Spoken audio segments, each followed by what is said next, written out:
All right, we're live. What's up, guys? Dylan. What's up, Dylan? How's it going? Alex, Ever, Andy, how's it going, everybody? Welcome back to the nighttime stream. We had a nice 2-hour daytime stream. You know, I feel like that's the perfect daytime stream, about 2 hours long. I don't know if I want to do 3-hour daytime streams. All right, we're jumping over here.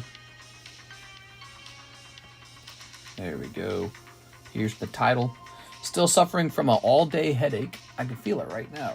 Ugh. Goes. I was laying in a dark room trying to wear it off before I went live. So tonight's title shall be Tournament Victini promo break. Tournament Victini break. How about that? Dragonite break. Hot Rocket Korean live card shop. Okay. Cool.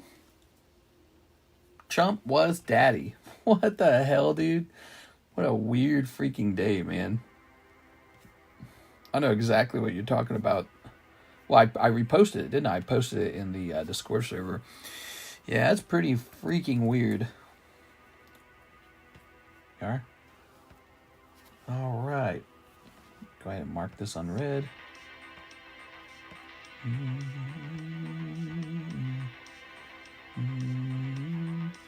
I saw. Ooh, headache. Maybe I'll talk in a quieter voice tonight. Jesus, man. I could go take a painkiller. I don't think a painkiller will work for this kind of headache. Let me go grab a painkiller. I'll be right back, guys. You guys start celebrating because we're live. I'm going to go get a little painkiller. We'll see if that does anything.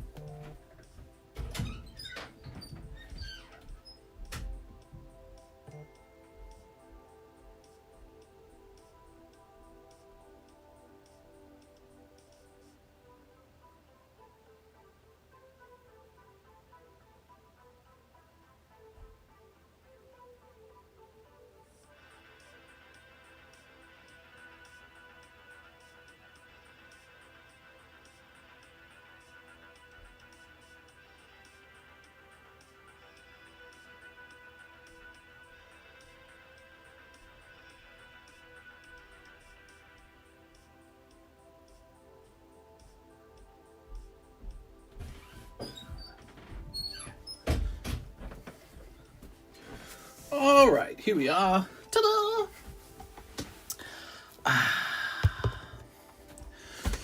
Trump has a daddy kink. He was smiling. Oh my God, dude. No, that was super weird. That is definitely going in the history books. Freaking weird as hell, man.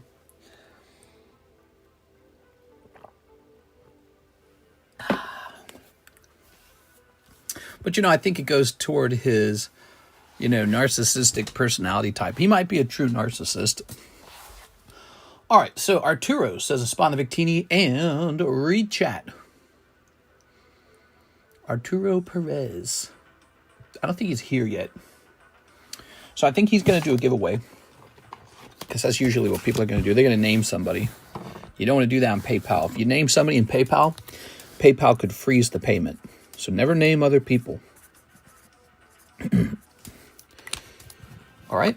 Is this the number one Labubu? I was going off on Labubus today. Here we are. I got pretty pissed when I saw people selling Labubus. I was so unimpressed. Very emotional. Okay. Get Mr. Right's Dusclops. Anthony Haymeyer. 6. Arturo Perez. Good. So this goes into Victini.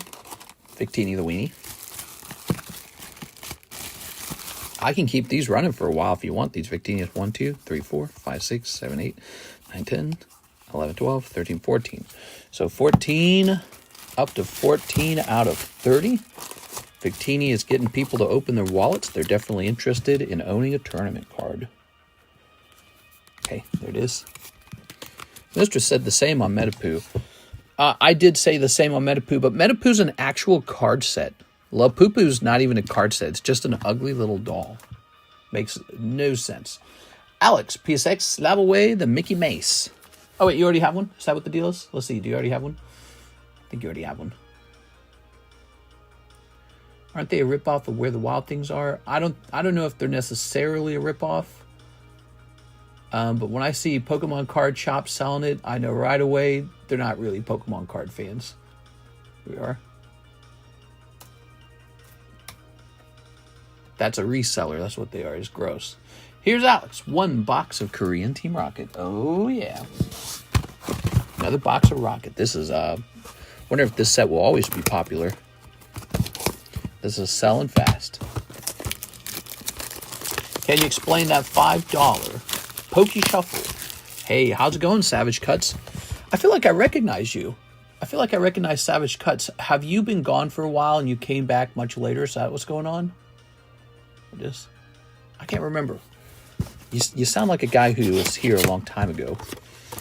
Ooh, yeah, that I took a painkiller. I hope it kicks in. Pokey Shuffles are really simple. They're a $5 chance for a slab. The most expensive slab you can pull is $100. If you miss, you're going to pull a common card. So pretty simple. Think of it like a $5 break where you see the results right away. Pay my bills. I'm off to buy all the Labubu. Oh my God, bro. All right. I played some Night Rain tonight. Some more of that Elden Ring Night Rain. I was playing with Karis. And then she hopped off and I played one more match. And I guess I beat the final boss or something like that. I beat the last bad guy. I didn't know it was so easy. So I got that done. It is a tough multiplayer game. You gotta, unless you have like a team of people you know who are skilled. If you're playing by yourself with randoms, that's the real skill test right there, because randoms are pretty bad. But I've been playing that game for the last couple of days, and I just beat the last guy, and it wasn't even that hard. We got it done pretty easily. It's not even struggling. There we go. All right. You get the right team, it's easy. Are you going to start selling Labobos? If you bought Labubu and dressed it with the Poke Trader, would you keep it? Oh, if I bought you a Labubu and dressed it like a Poke Trainer, would you keep it? I would keep it just for you, okay? But otherwise, I'm not pro Labubu. Now, let's throw this away.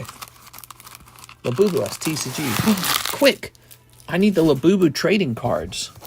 Yeah, right, bro. All right, you ready? Everyone wants to start a trading card company, man. Here's Gorbis.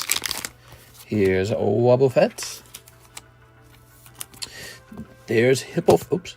No, there's Hippofat. All right. Oh, Fardakuno. Cold. There's Wobbuffet. Wobbuffet. This tree Pokemon, I guess. The Burb. Old. Oh, Crobat. Very nice. Here's Sam Mazenta. Here's RK9. A Mewtwo. Orbital. All right. I can't find a Labubu in the Pop Mart store. I've been there 10 times now. Grabbing all that. Let's see. You're not serious with the Labubu stuff, are you? Who's buying these? Yeah, I don't know, man. I don't know. Consumers want to consume.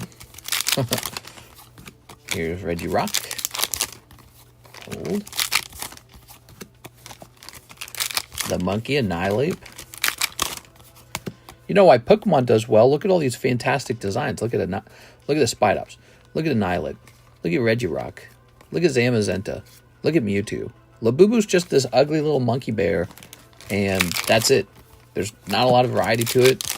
I mean, I assume the person who invented it has turned it into like a booster pack, effectively, right? And so it shows that, you know, there's something in our human nature that makes us want to open boosters and pull something rare. But I mean, the design is just awful. Like if a little doll company came out with a booster pack like type of doll, but the dolls actually looked kind of cool, that would make a lot of sense. But the Labubu just dumb looking.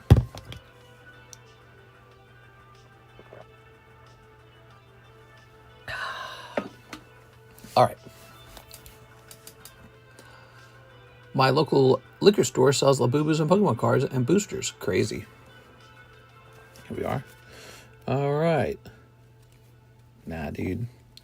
Forget about that. There you go. Liquor store specializes in addiction. What's a TCC Raw Shuffle? Oh, kind of like the Poke Shuffle, but instead of slabs, you're hoping to pull ungraded Pokemon cards. Raw cards. There we go. There we go. That's one whole box, Mr. Alex. What do you think? You got the Orbeetle. You got the Crobat. The Wobbuffet's probably the best one.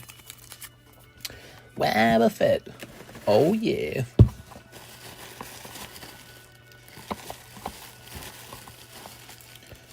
Alex.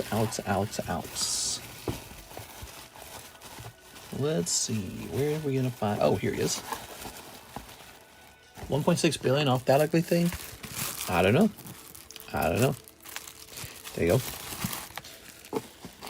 People used to buy pet rocks too, right? But guess what? Those aren't truly collectible because they're just rocks. Right? Danny, say no more for my slab away. Danny, I think you're almost done with that, aren't you? So you have 119 minus 60. What is that, 59? Boom. All right, 59 remains. Good. Well, those were all three of those pretty big orders. Thanks, guys. Let's see what else we have. We have James Beam. He says Victini break. All right, Victini break. James Beam.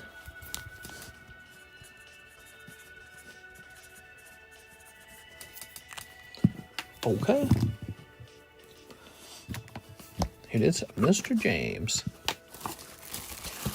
It reminds you guys who the real moneymaker is when it comes to Pokemon cards, and that is the Pokemon Card Company. Those guys make the real money. The truest scalper of all, the Pokemon Card Company. No one makes more money than them. Oh my God.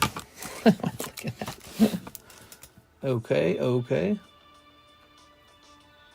Let's see. Grab this. Throw them away. Oscar Resendez. He says, get him in that Dragonite break.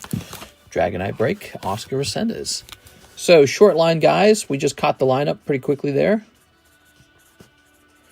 If you like short wait times, we've got a short wait time. It's one of the nice things is we can keep up with everyone, and that is a nice thing to have, you know?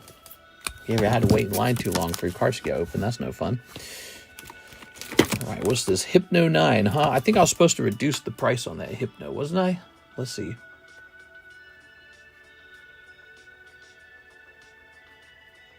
I'm going to mark this red. And he said 18 for the Hypno card. Okay, so the Hypno card 18. We are. Go slower, mister. What? All right, slow and steady wins the Pokemon race. Good. I'm not going that fast. Look at that. All right. Cool. Dragonite break with one spot, everybody. So, the queue is empty. Now, we're going to pick out a new booster box break. Booster box break. What shall it be? Where do I feel like the booster box break is exciting? You guys can pitch in what you'd be interested in for the booster box break. There's the brand new black and white set. There's older sets, right? Like we could probably do Brilliant Stars or something like that if you guys wanted. There's Prismatic, maybe like a Prismatic SPC. So Prismatic, or just maybe just collector booster boxes. I don't care. Doesn't make a difference to me. We could get like 6 boxes of the collector booster box for Prismatic, and you could have a 36-pack opening. How cool would that be? Savage says, not sure if you remember me, but when I asked you to ship my bag, but at the time you had some guy ship out the wrong bag to me, I contacted you and sent you the bag back. Nice. Wow, that was really nice, Mr. Savage Cuts. I might not remember your real name. I'm sorry, I might not remember how your real name connects to your YouTube name. Labubu. I will be judging you if you buy Labubus. That's right, I'm judging you if you buy Labubus. I'm looking for a booster box break. What do you guys think? We need socialism. Capitalism is so gross. Ew. Funny. True. Oh, yeah, I agree, man. If we could just have more socialism, finally, the gap between the wealthy and the poor would be solved. I want to buy one. Let's see. How about box break on... Well, people have been opening up a lot of the Korean rocket. We could get like 4 boxes of that. I hate those things. I don't understand them. Let me think about it. Why would we do that rather than just like a Japanese box of rocket or something like that? You know what I'm saying? I don't know if... Would people do another round of black and white? Can't even catch a Labubu in a Pokeball. That's right. Here, let's get a new slab up on the table. How about that? Let's do that first, while we ponder about a new box break. Boobies McGee.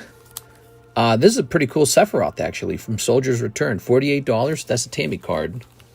I'll set that in the middle. Okay. Finish the Final Fantasy break. Here's a Caleb Ibarra, Ash Blossom, Joy Spring. I don't think this is going to sell. That one's probably not going to sell. Because even on eBay, I was having trouble selling my Yu-Gi-Oh cards. But I guess that's a $400 card. Here's Sandshrew. This one's actually nice. So this is Team Rocket Returns, and it's Sandshrew 8. That's pretty good. That's pretty cheap. It's one of those things where it's like those lower grades are very affordable. Abro 10. So this is a Spectra Abro 10. Very nice. All right, take a look at that real fast, guys. Okay, and let's get this rotation. So here is Rhydon. He can't be rotated out. Here's Pecharunt. He could be rotated out. We got PSA 10, Sandshrew, Sandstorm. Okay, here's Dratini, Tammy Stratini. Ah, that Rayquaza's nice, dude. Okay, and there's a You Killed Kenny, South Park. Let's take a picture of that real fast. Okay. Can't believe Trump said all that in an interview. So crazy, dude. Let's jump over here to All Slabs June. Take a picture of all slabs. Click. All right, just working on that.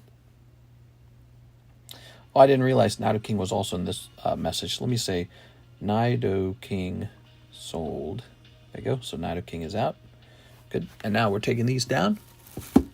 A conservative Pokemon fan. That seems ironic. Here's Pecharunt. Here's Rayquaza. Do you mean like a Republican? Do you mean conservative in the political sense conservative? Or do you mean like just a person who's conservative with their money? Yes. Anyone open up New Hololive earlier? No one did. It's a completely fresh case with not even one box opened. And these are going over here. Right? Yeah. All right, cool. Trump dropped the F-bomb. Yeah, Trump's being really weird recently. Refresh. Elon Musk is getting upgraded? What do you mean? We are? We are? Okay, okay. Let's grab this one. This one has never been priced. That's from Anthony Haymeyer. PSA 8 Blaine's Charizard. Okay.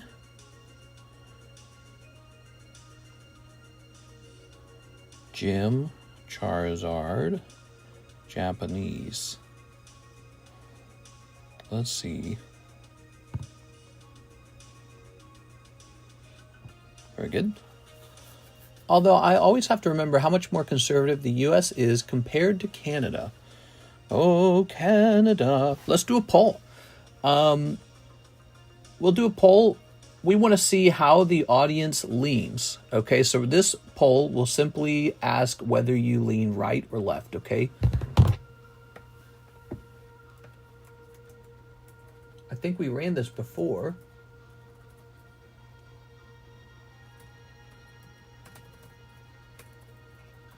All right. So it's an anonymous poll. No one can see who you are. So you can just vote however it is you feel internally, if you lean more toward conservatism or liberalism. Conservatism is generally more like, you know, doing things the old-fashioned way, sticking to things the way they always have been. No, don't change anything. We like it the way it is. Be careful with your money, you know, safety first. Don't trust everybody. And then I would say liberalism is more toward open-mindedness. You know, we got to solve problems for people, and maybe inventiveness, creativeness, and maybe more on the explorative side. So it's kind of a split between those two. All right, let's see. If Trump wants to be called daddy, he better start writing them checks. Now, that was really weird, man. I don't know what to think. Like, that's definitely going to show up in somebody's going to be studying history like 50 years later and watching that guy say that, and it's going to be really awkward. All right, so according to the poll, there's 21 people voted, and it's 59 to 41. So, I mean, it's pretty split. There are people from both groups, and so everyone just, you know, it's just a chill place. No need for politics at all, really, if we don't want them. And so the focus of this channel is Pokemon cards, and everyone's welcome from any background. We don't care. You can do anything you want. All right, but it does look like it leans to the right. I'm going to end that.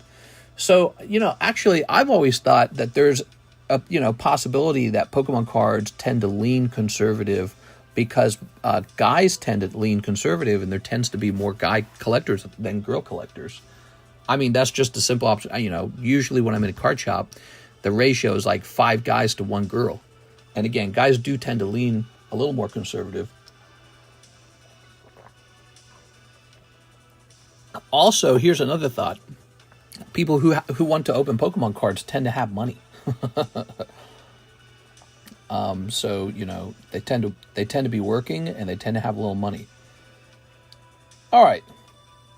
So I have a price for this Charizard. The cheapest one is $150. $150? Sold. All right, Anthony, you sold it to me, actually. So, I believe he said he's wanting a cash payment for this one. So let's say 150 times 0.7. So 105.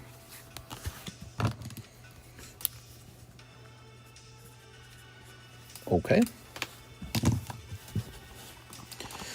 Yo, Mister, run the giveaway. Hey, what's up, Mr. NHCC? Yes, tonight we have the NHCC giveaway. Good. Mister, mine leans to the left. I've got a raging clue. Oh, mine's leaning to the right. Oh, mine's leaning to the left. Oh my God.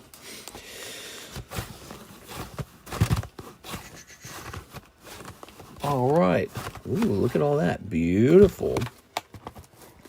Blaine's Charizard. Rawr. Okay, so maybe after Dragonite ends, we do a little break on that guy. Okay, so we'll set that to the side. And now, let's see. Ooh, we've got LaFlame. Here's Disney Chrome. We've got, let's see, Murasaki Shion. Here's a Moira. It's Myra. Wow, that is a pricey card. Now, that's a full art, though. That's why that's so pricey. Mine is straight AF and got the elephant trunk. Yeah, right. Liar. Okay. Oh, we're going to have to open our Dick's Picks channel in Discord so everyone can prove it. Okay. What do you mean by Dragonite break? Oh, yes, we have a Dragonite break right over here. Very nice. So Blaine's Charizard is sold right now. Yes, I stole them. We're going to do this with them. Okay. And now I have this empty box. Day 100 of asking to get the littlest Diglett roll. Do you still have the Mega Pack draw?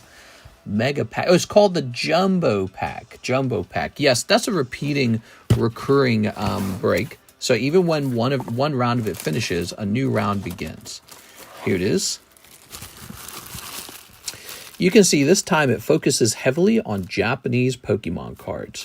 One person is in there so far. It's Zachary Stekskowski. Last time the focus was on all kinds of weird stuff. This time it's all Japanese pokies. So just kind of a theme this time.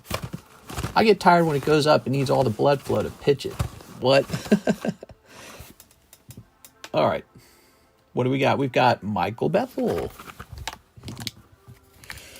Mr. Michael. There we go. Very nice. Oh, lovely. How about that? Now, let's get another slab. Rip. Mine looks like that guy from the movie 28 Years Later. What? Oh, is that out? I haven't seen that. Wow, that's a nice one. Wait, what's this card doing in here? That card was in the wrong box. So this card went down into the commission slab box. This is one of my cards for sale. It's a really nice Slowbro. This Poker Slowbro is very rare because he's from the Fire Red Leaf Green deck, which is the Gold Star time period. And there's just not a lot of these decks for sale. You can never find them. Very nice. Any action on Metazoo yet? Mr. Mahill is in this. Here it is. He's in this gym break of Metazoo for $22. Just waiting. Waiting. Contemplating. There we go. Lovely. Lots of good stuff. Yeah, right, Jod.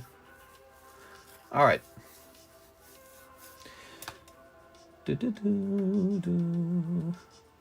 Okay. Oh. NHCC Dragonite break is completed. He is jumping in. Let's see how it ends. Good. Watch out, y'all. Mr. might find a card he likes and will hide it away. I got to always have something to replace these breaks that are always ending. So you'd be surprised. I got to gobble up lots and lots of inventory over time. Here we are. 1, 2, 3, 4, 5, 6. So we got 6 of these. That's how it do be. There you go. Okay. Let's grab this. Star card, chase card. 1, 2, 3, 4, 5, 6. There we go. You know, you're old when people don't know how to play spades. Wait, how do you play spades? I actually do not know what spades is. Never heard of that one. All right. So we got 1, 2, 3, 4, 5, 6. Double count that. I don't trust myself after the other night. Oh, dang, I'll run it in spades. What are you talking about? Whip feeling like Ash every time you hit a badge in a gym battle. What? Like euchre with 1 suit. What? I'll mess him up in spades. All right, give me a number. Give me a number. It's a jail game. Oh. I don't know spades. Yeah, I don't know spades. 4. 1, 2, 3, 4. Ta-da! Set that there. Here's 6 of these guys. Nice buy on that side, mister. I would have picked it up if not. Talking about the Charizard. There's never Charizard on the table. You know why? Because you guys always just buy them.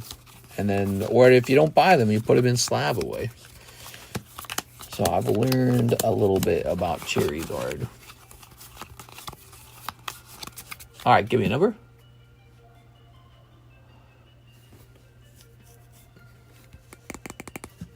Ba-doom.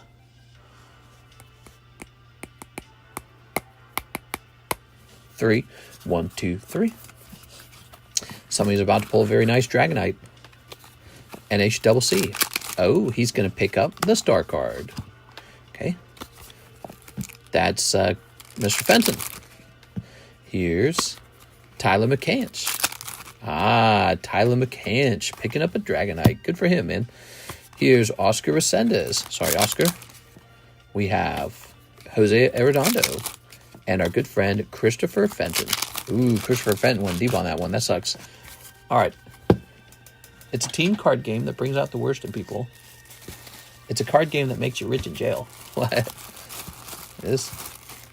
There we go. God, I'd hate to go to jail. You know why I'll never go to jail? Because they have that little public bath toilet. You got to go to the bathroom in front of people. Hell no, dude. I'll never do that. I'll never go. I'm never breaking a single law. Forget about it. Not worth it. There's not a single thing that's worth having to take dumps in front of other people. Let's see. The star card should be the rare candy. Ah, there it is. Found it. Okay. Very nice. NHCC going in there. Good. Hell no. There you go. Everyone in jail would know which way you lean, mister. What, you mean like Republican or liberal? Democrat, Republican? There you go. Is that a big deal when you're in jail? Your political leanings? It is. I don't think that's a big deal. And Tyler McCann picking up the Dragonite. Oh, yeah. All right. Another break. Taken care of. Mr.'s poopy shy. Oh, man. I like my privacy. I'm not exactly shy in the bathroom. I had 11 siblings. I shared one bathroom with like 4 brothers. I was the 5th one. And so, no, you never really got a lot of privacy. That was the problem. In fact, early on, our home had fewer bathrooms. We built an addition inside of the home. We built an additional bathroom. So you used to share the bathroom with like 7 kids at a time, and then the parents had their bathroom and you couldn't use it. So for a long time, you shared a bathroom with like 7 kids, and it was horrible, dude. It was horrible. And we got older, and finally got my own place, and then it was Karis and me sharing a bathroom for years, and then we get that blue house, and for the first time, I've got my own bathroom. I'm never going back. Never going back. It's the nicest thing in the world. Here we are. I'll never return from that. No way. There we go. Ooh. Okay. All right. Rare candy is the butt chew. So much trash talking in spades, it gets pretty out of hand. All right, there we go. All right. And there we go. Very nice. It's not just having to go to the bathroom in a jail cell. It's also having to sit there while someone else goes to the bathroom in a jail cell. I mean, that's like torture, right? Sit there and some dude's taking a dump right next to you. I think I'd go insane. I think I'd literally lose my mind. All right. So, Dragonite's done. And, Pikachu needs to be updated by 1. Lovely. I have so many cards I want to send to PSA, but I live in the UK. Sad. There you are. An ex-prisoner said he and his roommate made each other pee sitting down because when you pee standing up, it splatters everywhere. Yeah, that's true, actually. That's true. I beat my brothers up the day my mom made it my chore to clean the boy bathroom. That was not my chore for a very long time. And then I got old enough. It was like my sister's chores to clean the bathrooms. And then one day it became my chore to clean up the boy bathroom. And every single brother got beat up, like physically beat up, until they stopped peeing on the floor. I said, you pee on the floor, I'll beat the crap out of you. Because you have to climb down on your hands and knees behind the toilet and scrub literally urine off the floor. It's really horrible. So, didn't know about that for a long time. I mean, I guess it made me appreciate all the work my mom and sisters had done for years cleaning up the bathrooms, because I didn't really care about that stuff growing up. And then the moment you've got to do it, you're like, oh, this matters. No peeing on the floor. And, I was real mean. It was horribly mean older brother when it came to that kind of stuff. Because I'm not scrubbing. I'll scrub my own pee off the floor. I'm not scrubbing someone else's pee off the floor. That's ridiculous. Michael is here. He says, I'd like to order 1 pack of Simpsons, 2 packs of Korean Rocket, 3 packs of Chinese Gem 2, and shipping.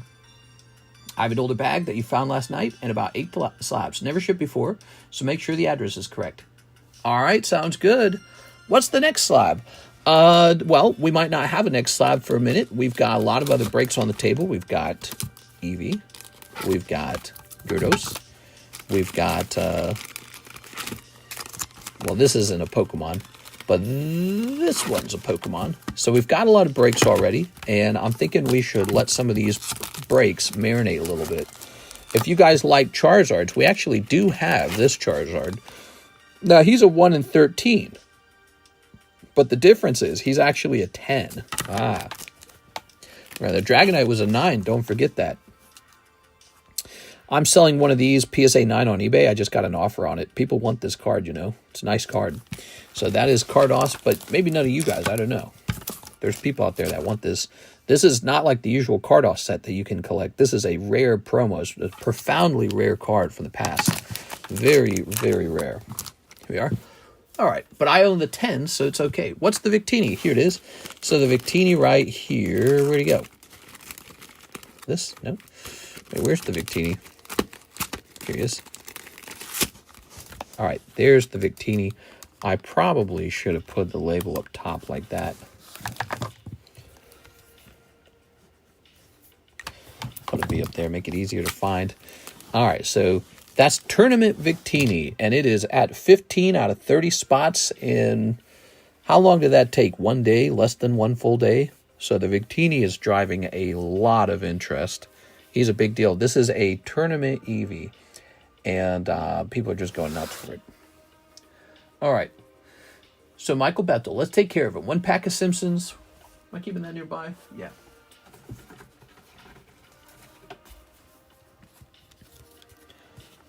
Two packs of Korean Rocket. Very popular. Did you update Booty Chew? I did update Booty Chew. He's now 9 out of 29. Crazy how fast a break can end when it becomes the star card. I mean, it just moves.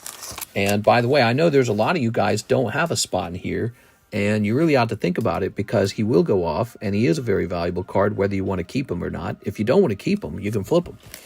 So it's a great card. It's going to be a very fancy pull. 3 packs Chinese Gem 2.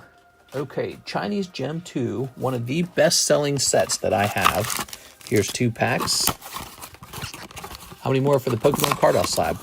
So that's one of those niche vintage breaks, and I believe there's 6 spots left for that one. Yes, this is a very special card. The card, even if it was ungraded, the card itself is very expensive. And this one's been properly authenticated, so it wasn't found to be manipulated or anything like that, so it's great. And no matter what, that is an expensive card. So, Chinese Gem 2. We have some more over here, I believe. How many more for the Pokemon? I already read that. All right. That's a very famous drawing by Ken Sugimori. Early drawing of the starters and Trainer Red. Oh, this is Terra Festival. I thought this was something else. So, wait. Do we need a new box of Gem 2? We might be cracking open a fresh box of Gem 2, everybody. Okay.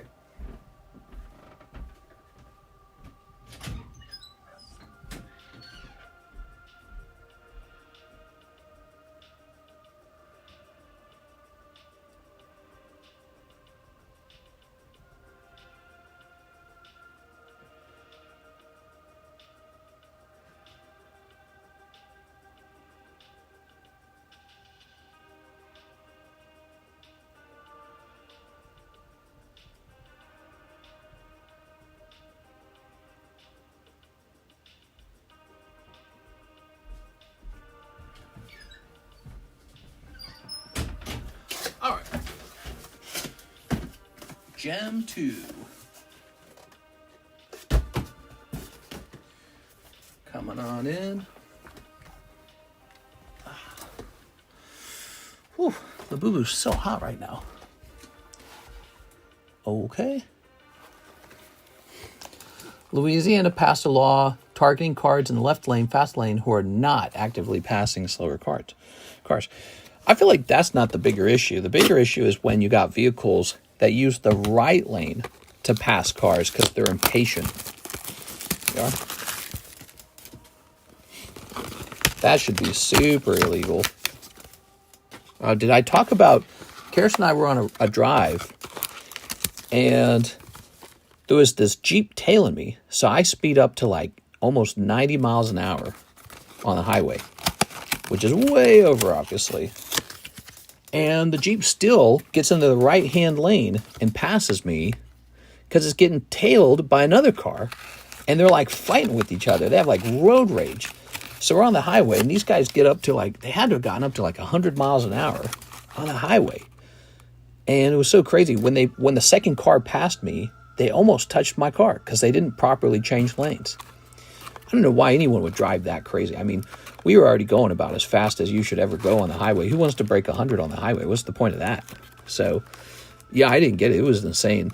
We were both looked at each other with shock. And they were like flipping each other off out the window. They like rolled their window out.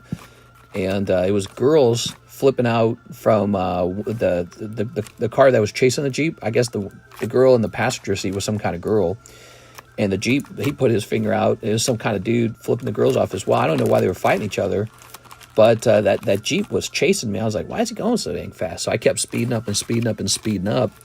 And he still passed me. And then the car following him sped past me too. And again, they almost clipped me. They came real close to touching my car. Also, they can have their little fight.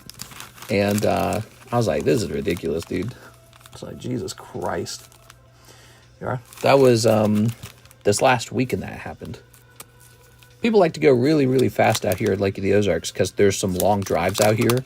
So I can get that. I understand that, especially if you get on a long highway drive. People will get up to 90 easily. But, yeah, I don't know about 100, man. That's just stupid fast. I don't know what the point of that is. It's like you're trying to die in a car crash, probably. I mean, 90 is all way over already. I was originally going about 80. Bart. Usually if somebody tries to go faster than me in the fast lane, I'll just speed up for them. There it is. Because then me and them will be going the same speed. But these guys were crazy. All right, these Simpsons packs always have one card on the top of the pack. Look at that. That looks so nice. So the Simpsons series, is that finally ending? I think I heard that there's like a season finale or something like that. That's the end of the series. Isn't that right? Someone died on the lake over the weekend? Yeah, I heard about that. Yeah, there's truly some crazy drivers out here. People who don't like the long drives, so they go really bonkers high speeds.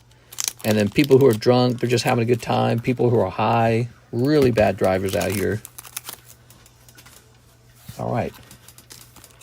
Someone died on the lake over the weekend. Jet skis. Oh, yeah.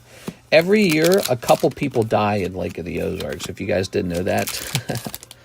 Every single year, someone dies as a result of the lake.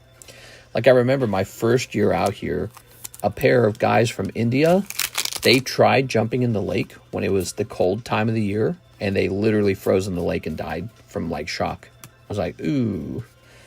They should have put their foot in the water first, tested the water out. Like, yeah, it's cold. But they were, like, jumping in nearly in the winter. And I was like, you guys know what winter is, right? It's when the water's really cold. We are. Hit had 9 so far this year. 9 dead people? Here we are. All right.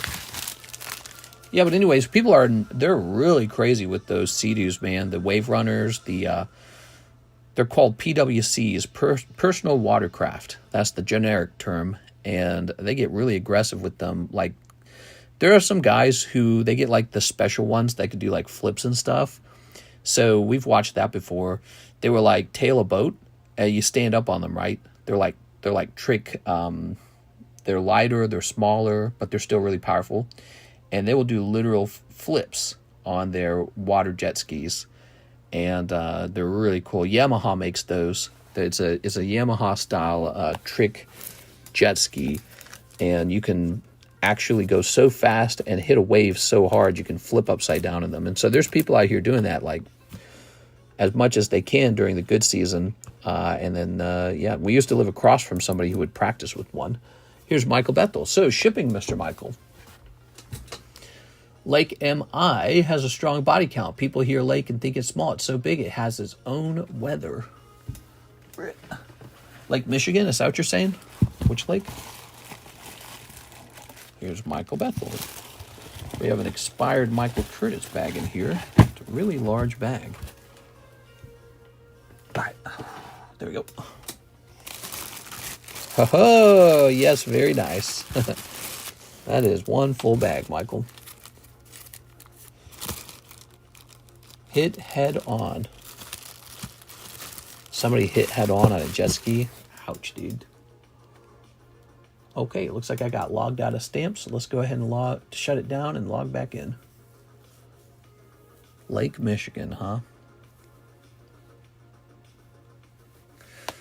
Lake of the Ozarks has a really strong boating culture, that's for sure. I've seen a lot of other places where you can buy a nice lake house with a dock. But Lake of the Ozarks is definitely, it's impressive. They've built so damn many homes on the edge of the lake. I mean, it's dense with homes. It's truly very dense. There's not a lot of lake left where they haven't built a lake house.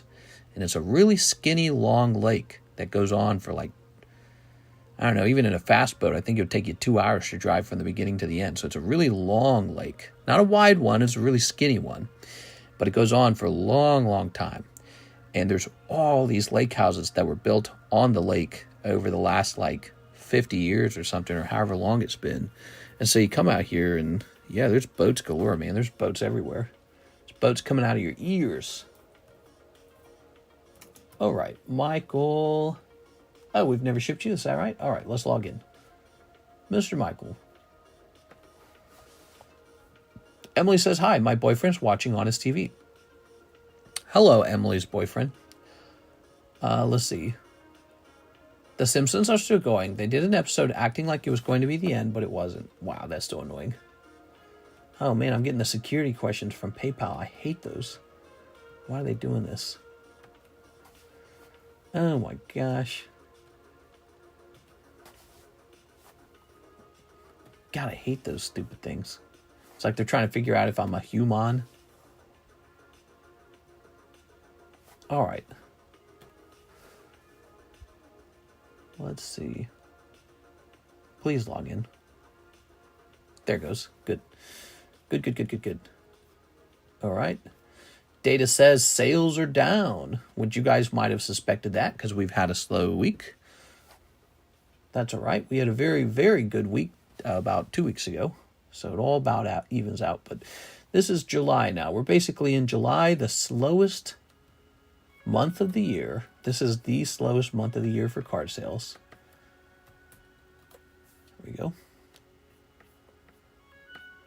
Let me grab this email. And let me make sure this matches the note. Yes, that matches the note. Very good. Okay, we're almost done here. We're just putting this together. This one's a bit heavier, right? Yeah. I feel like that's just on the edge of being 1 pound. That sucks. All right. Let's not mess with it. Let's give it a proper weight. I wish he could use chat on TV. I don't think your boyfriend would be happy that you're calling me babe. I'm talking to him. Oh, that's so funny. Let's go ahead and print postage. All right. Very nice. Okay. All right. Michael Bethel's label is made. Oops. If you use YouTube on PlayStation 5, you can use the chat. There we go. All done with that. Thank you so much, Michael. Appreciate it, man. So you put in a last order and a round of shipping. That's great. Now let's refresh this queue. Hathim, 5 of the new HoloLive. Oh, yeah. So it'd be fun if you pulled the signature in 5 packs. Wouldn't that be insane? Because there's always a chance for that. You know, it's unsearched product. There we go. Very human. Yes, the symbol looks like a message icon. There we go. Yeah, but who wants to type things in on a PlayStation controller? There we go. And snipping this. Very good. Oops, tossing this away. Lovely. Here's this girl with the ears. This girl with the ears as well. Feather Girl. Wedding Girl. I don't know any of their names. Rockstar Girl. Oh, that's very cool. I like that. What is this hollow pattern? That's neat, man. All right. Very good.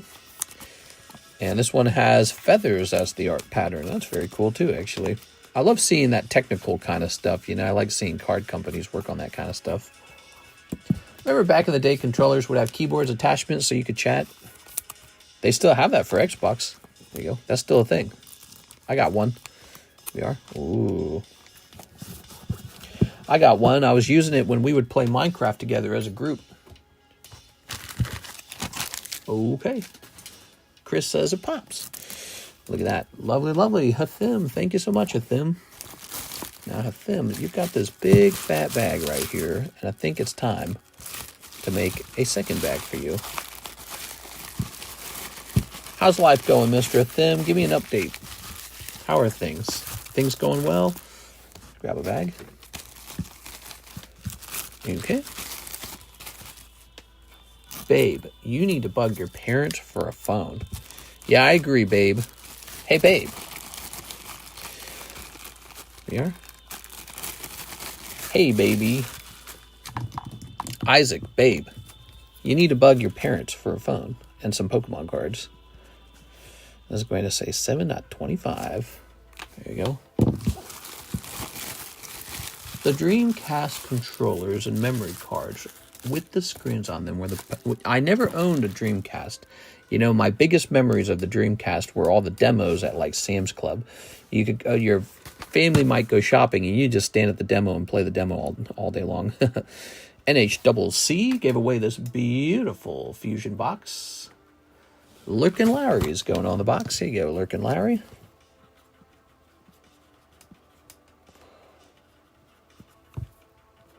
There you go. All right. You gotta watch yourself, Isaac. If she ever catches you picking a big booger, she's gonna fall out of love with you. She'll be like, oh, who is this guy? I don't even know you. All right. So that is up to date. We have a nice giveaway tonight. Tonight, the fastest moving thing is definitely this beautiful Victini tournament card. This is a tournament card. It's handed out at an event. It's being handed out at the Battle Day event in Japan. These cards traditionally have always been very desirable and popular and generally go up. Here's Giovanni's Gyarados, a lovely throwback to the Gym Challenge era. I think it was called like Gym from the Darkness or something like that in Japanese. And there's Mr. Giovanni, the head of Team Rocket. I thought that this card was very fitting as a break because we're selling Rocket cards, the Destined Rivals and Glory of Team Rocket. So this is kind of like one of those cards. It is. We didn't get Dark Pokemon with this set, so really it more reminds me of the Gym Heroes Gym Challenge time period, right?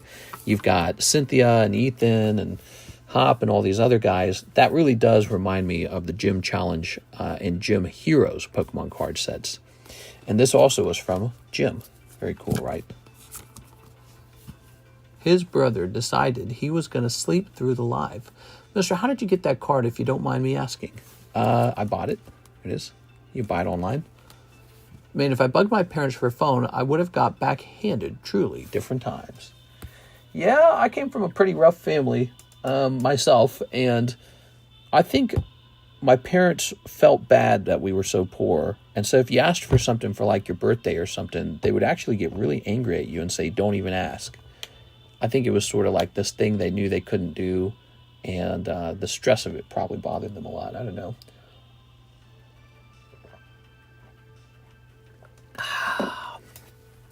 All right. Yeah, you get in trouble if you asked for anything for your birthday. Everyone knew that in my family. You don't ask for anything. So, let's see. You just hoped you got something. Cheap and affordable Tammy's Mega Absol from the XY era. Here's Dragonite. Here's Mr. Stekskowski's Dragonite. Beautiful. Okay. Okay. Here is a Diglett. Lovely. Very nice.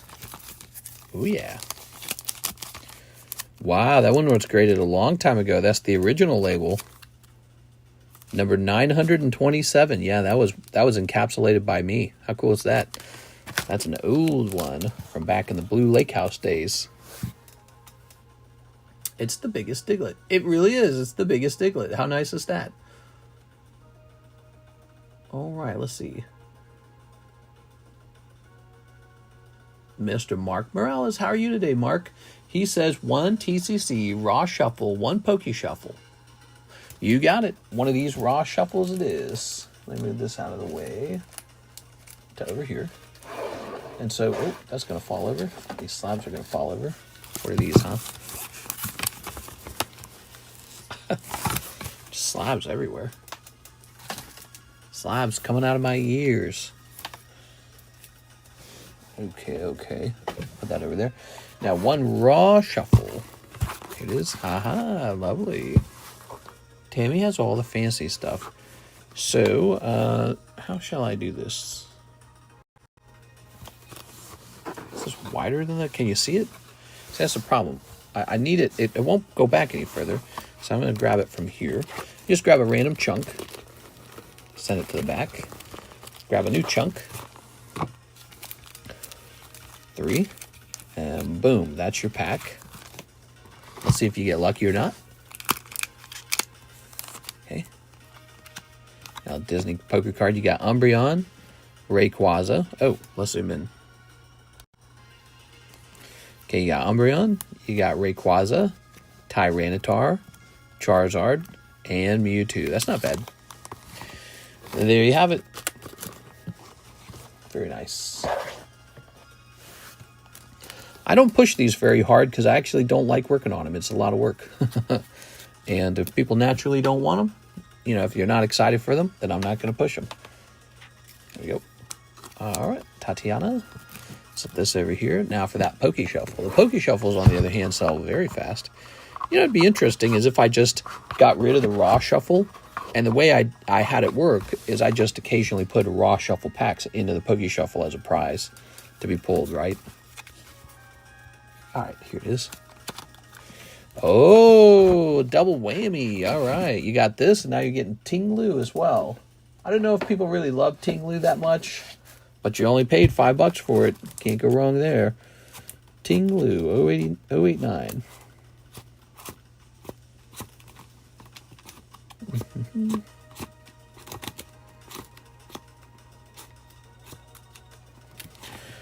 Here it is. Is that right? Tinglu? Yes, it is. Very nice. Looks like he went in on a discount.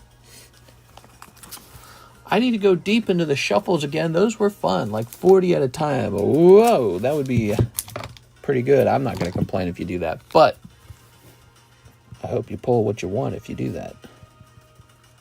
For that to work, in those 40 shuffles, you got to hope for like the 5 live customs to be pulled or the chase cards to be pulled, right? So you got to hope to run into a cluster. That's what you're looking for, a cluster. Cluster of good pulls. Mark Morales, look at that. Mr. Mark with an MA. You got a bag, right? I have a bag, he says. Good. All right. I think when you're 17 or something, you can get one, love. Young love. Hey, babe. Let's see. We're looking for Mark.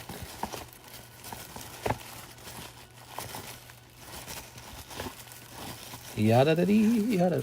What we have is true and pure like the ocean. I'm gonna marry him, Daddy. I don't care if you approve. We are. All right. With 40 of them, it's kind of hard to miss, though. If I pull 5 slabs, I feel like I'm up. It's really more value-based. It's possible to have good luck. It works like this. Like, the cards are constantly getting shuffled, right? So I think over time, clusters start to appear in the Poke Shuffle. You're hoping to run into a cluster and get a cluster of slabs, and in addition to that, pull one of those chase cards, like the 5 live customs. So that's what you need to happen for a 40 spot to work. In a worst case scenario, you don't get your value back and you pull a cold streak. There's those in the box too. Cold streaks exist. So you gotta hope you don't pull that. it's definitely a thing of chance. Okay, Mark Morales, thank you. I had a lot of fun with that. Okay. Hell, I might. Young marriage. Young marriage. Ah, yes. Why not get fully involved? Aiden May. 1 shiny treasures, then shipping. Should have a PSA Mega Rayquaza in my bag from grading with you. Oh, cool, man. All right, 1 shiny treasures. Here we are. Young love. I married my high school sweetheart. There we go. Mostly the 5 Live doesn't do me well, so I hope for the slabs. Sometimes 5 Live does very well. Not always, you're right. There we go. Just depends. Just depends on what's coming up next in those lives. There it is, Mr. Aiden. Thank you, Aiden. He says, ship me out. All right, Mr. Aiden, shipping time. Should have a PSA Rayquaza. So that would be in the slab box, separate from your bag. We keep them separated because the slabs don't fit in here. But Alexis gets that by using your label. That's what she does. That's a big part of her job. Whoa, big shipping going out. Look at that. 924, not a moment too late. Glad you came in here to that. That's 2 old bags going out. That's good stuff, guys. There we go. You mentioned 20 to start a digital collection. Is there a way to keep slabs with you without a time limit? Like maybe a fee per slab? Yeah, that sounds like a good idea. I think that's a good idea. So if you're somebody who does the digital collection, maybe we will just put like an infinity mark on your stuff, and it means it can never be repoed or something, or maybe like a 4-year mark, because for $20 you should get something out of it. Here's Aiden May. I didn't really think of it that way. Okay. All right. Although I don't really know why you in particular would want to keep your cards over here so long. You actually live in the U.S. Kind of makes no sense. Oh, before we ship this, let's double check and see if his address has changed on PayPal, because we don't want to screw that up.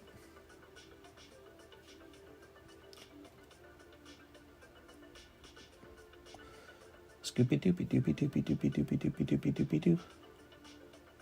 Looks like it's the same address. Okay, good. And parent. I'm interested in multiple physical places to store them. You're trying to do like a security thing, but you know, if you think about it, you know, my place isn't much safer than your place. You know what I'm saying? Other than the fact that I do have security, but you know, people might want to come get some of my cards. Putting them in an anonymous place, probably better than that. But I get what you're saying. I just got 12 text messages on Discord. But it's in 2 places. True. Doubling your odds of a house fire accident, because there's 2 houses now. David Velez. He says 2 live customs, 1 Rascal Does Not Dream. You got it, David Velez. How about that speed, David? 1 and 2. Oh, very good. Very good. Let's see what David pulled. We have no wait time in the queue, by the way, guys. Snorlax 9. Snorlax 9. Naughty Nurses 9. Hey, that's $100 Snorlax from Chilling Rain. So what's cool about this Snorlax, he's actually shiny. That's a shiny Snorlax, David.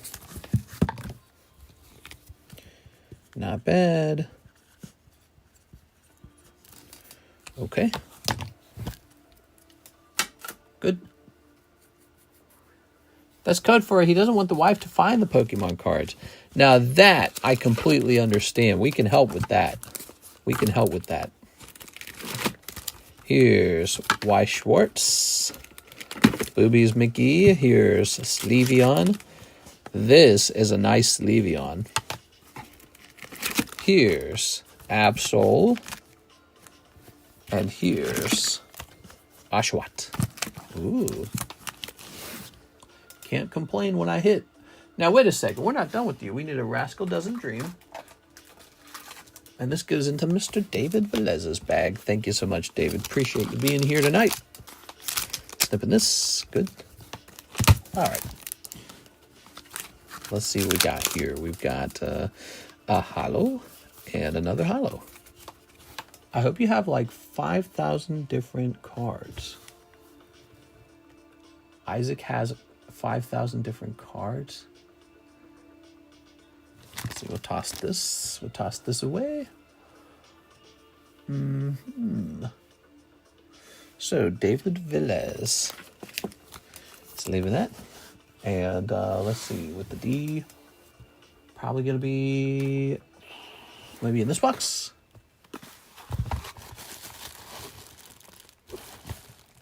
I think I'm going to move this one. This is David Moraes. Oh, maybe not. There's David Velez. I feel like David Moraes should go in the white box, actually. So David Velez. Oop. I'll set this in here. Thank you so much, David. And the other David can go right here in this nearly empty box that has Danny St. Amour in it. Good. Lovely, lovely, lovely, lovely. Mark Morales. He says 1 live custom, 1 pokey shuffle. Mark! Oh, that's pretty... well, actually, if you only ordered 1 live custom, you really didn't get sniped because you wouldn't have hit the hit card, would you have, if you had gone first? So if you had gone first, you'd have still gotten a cold card, Mark. But let's see if you get lucky in the pokey shuffle. Let's see what happens. This is Mark Morales. This... 1, 2, 3. Oh, 2 live customs going in there. All right, all right. Cool. That's the 2 live customs minus 5. 1, 2, 3, 4, 5, 6, 7, 8, 9. Okay. Those live custom pulls get pulled a lot. 1, 2. Oh, it's still nothing. That's 2 more cold live customs. Oh, I'm sorry, man. No luck there. All right. He's also homeschooled. Isaac's homeschooled. Oh, no. Let's see. Now that's true love. Yada-da-dee, yada-da-da. Let's see. Oh, Quip's Drawing Lucario. Also, we have this $210 Ty Lee. Is that really that expensive? Wow. There we go. Let's see, what else is down here? 6 demands entries. Oh, Machop. Oh, this one's nice. I like this one a lot. XY Euro Giratina. Is that accurate? Ow, my head, dude. Freaking headache, man.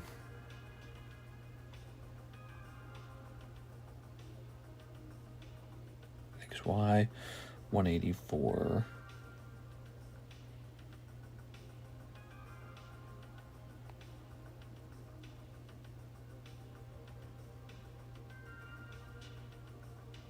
I can't find any.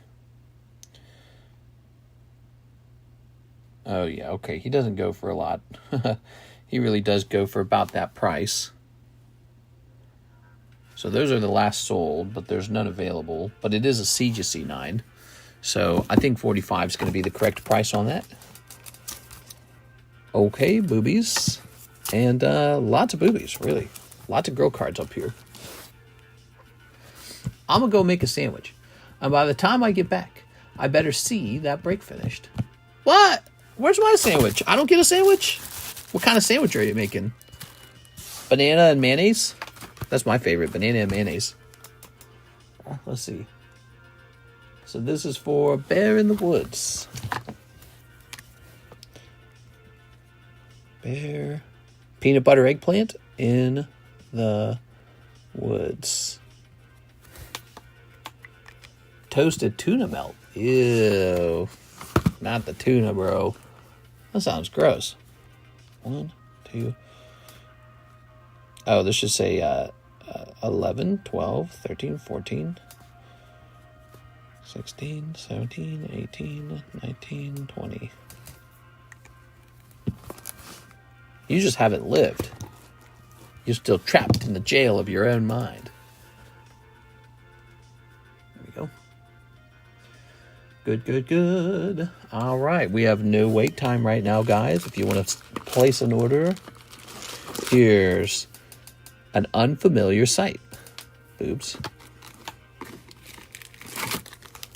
Nice Suicune.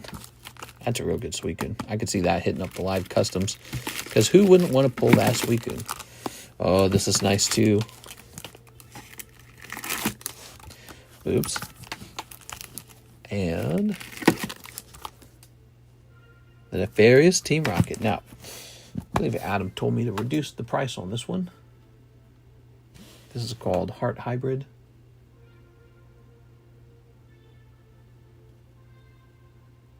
He said drop it to 85.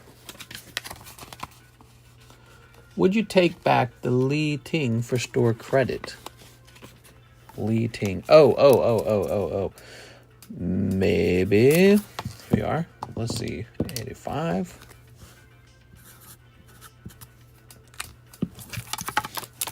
Good. You don't want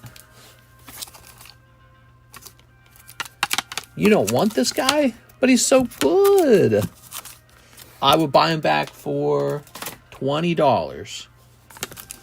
That's 2/3 of the price. 20. Well, no, 70% is what I normally do for the. So what does that actually look like? What's 70% of this? Yeah, it's about $20. Yeah, $20 it is. You can either keep him. He's a Master Ball Ting Lu, or have $20. I'm gonna go get ice cream. There is a congressional hearing about the government knowledge of UFOs. Ultra fried ostriches? Warm fish sandwich. Yo Kyoto Taco Bell. Wow, remember that old Chihuahua from the 90s? That dog's dead if you think about it. That dog passed away. Probably passed away years and years ago. Let's take a nice picture of this. What break is closer? Let's do 4 Poke Shuffles for Ting Li. You've got it. All right.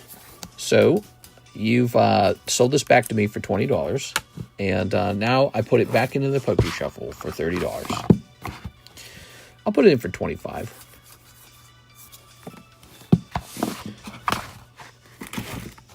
I also need to tell myself that. I put it in for $25 so that I don't buy it back from somebody at the wrong price. There it is. In he goes.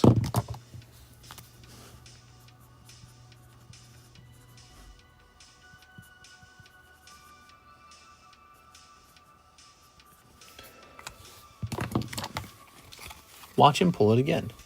So I bought it back for $20. He goes into the box for $25. See, everyone? Now it's easier to pull him because he's a cheaper card. All right, and he said he wants 4 fresh Poke Shuffles. Good luck. Watch him pull it again. No, it's not possible for that to happen. Good luck. Hey, you never know. Could be 5 live customs. We'll see what happens. Cold, cold, cold, cold. All right, cold round this time. Sorry about that, man. That's all right. It was just Ting Lu after all. Freaking Ting Lu. That's it. Y'all are getting a spanking for not finishing that break. No. Funny when he got carried. That video was grand. Did anyone see the video of the guy that got arrested at one of the card shows and saying it was unlawful?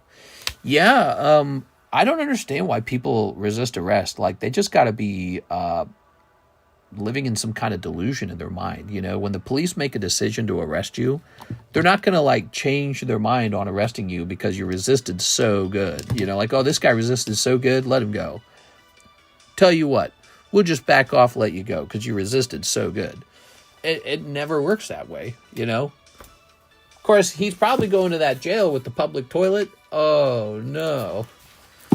He was fighting for his dear life. All right, we have an empty queue slow Wednesday night. That's all right. We've been having a whole slow week. I think people spend a lot of money on the recent Pokemon card sets, and they're probably refreshing their wallets to some degree. We do have some specialty sets that are moving pretty fast. Like this Victini, 15 out of 30. Holy cow, that's a lot of money. And then the Dragonite break went off. The booster box break went off. We got this Final Fantasy break running. That's pretty special. We're waiting for a restock of those to arrive finally. They didn't arrive today. Maybe they arrive tomorrow. But these are the last two I have, and they're part of a break. We have the Metapoo Gym break. We're rotating through everyone's commission slabs. So these are the commission slabs that didn't sell the first time. And now they're being given a second chance. So if you're in the market for a nice slab, you might find one like this one. Actually, so this is also an Adam card. Did he have a different price for this? No, he wanted the full 98 for this. All right. I don't know, that Victini card scares me with the red like he wants bloodshed or something. Oh, that's my favorite part. He's like Darth Maul. We are, ooh, Paris. Priced on $425. Paris could use an update. I call that Paris, the Paris Hilton card. Let's see, PSA 10, Paris, Carddass. Everyone fights each other for Paris. This is one of the best cards out there. You can't get a card like this, guys. We want the cheapest one. $210 is correct. The price on this card has not changed. Okay, good. That Victini is absolutely fire. I can't believe he's biting Weedle. Poor Weedle. Or maybe they're just making out. Oh, look at that Gengar. That's spicy. And here is South Park Death, Part 3 of 3. Very nice. Pretty dope still, Troy. Hit and refresh. Okay, no orders in here. Gengar, huh? Let's take a look into that.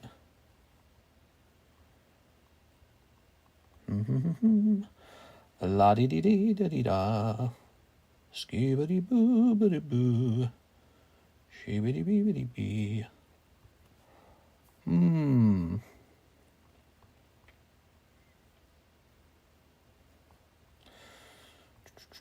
I'm thinking of putting him. Oh, I typed in 10, not 9. I'm so silly. 9. There it goes. All right. All right. So the PSA 10 is 65. The TCC G9, or yeah, I said that right. PSA 9, TCC G9, 65.59. So the difference is about $6. I'm gonna leave that up on the table in case it sells. I think the beast that's mentioned in the Bible is going to be an alien. Oh, yeah? I don't know. He might be your neighbor. You are your neighbor with the purple velvet steering wheel. Here's Clefairy. Here's Winona Ryder. This is actually a break. James Hatcher's in here. He's waiting for someone to join him. It's a $30 break for a pristine Hello Kitty slab. That Suicune King card looked pretty good, but would be a flex for anyone who gets it. Oh, yeah, the one we showed off earlier, right? It's a great card. Looks like this card hasn't been priced in a pretty long time. The Rainbow Venusaur, we're going to test that out. Restart this music real fast. Hi, Mistress. There's still the Dratini Reverse Hollow. Dratini Reverse Hollow? I don't know what you're talking about. The Dratini... Oh, was that a Tammy card earlier? I don't know if that was a Tammy card earlier, but I think she had a common Dratini for sale. I don't know about Reverse Hollow, though. Tops, Venusaur, Rainbow.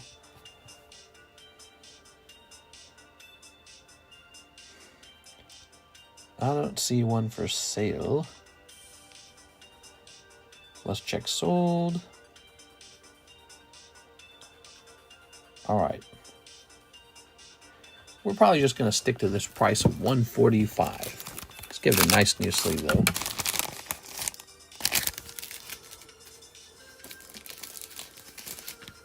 I bet the beast will have a nose ring.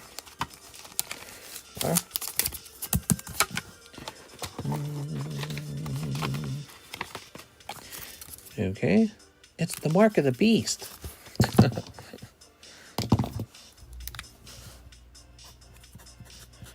145. 6.25. I don't know if you saw my Discord message, but any luck finding those 2 graded Halo cards? Oh yeah, those were commission slabs, were they not? Were they commission slabs? That's actually pretty vague. Could you bump that message in Discord for me? Bump that message in Discord, will you? What happened with that? I'm trying to remember. You know, I never did run into those. I faintly remember you had 2 Halo cards over here, and we were looking for them, and we said something like, I probably misplaced them. That's what I remember. The Tammy card from Rocket returns. If you saw it up on the table tonight, then it's still here, okay? The Mega Mew. Mega Mew's moving, by the way. There's that Lugia. He's been rotating. Ah, fancy Gengar. That's a pricey Gengar, man. Here's Vaporeon 10 from Mr. Haymeyer. Meryl. Cartman. And Cerulege. Just sent a dot in Discord. So, let's see.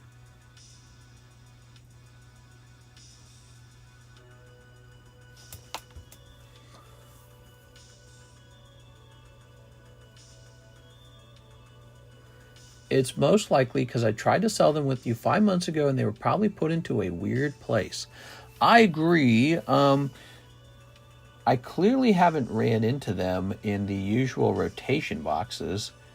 That suggests they have to be sitting somewhere else. So, somewhere that I do not normally go very often. Let's see. And your name. Let's get your name real fast. Probably pinned your name. Let's see. I did not pin your name.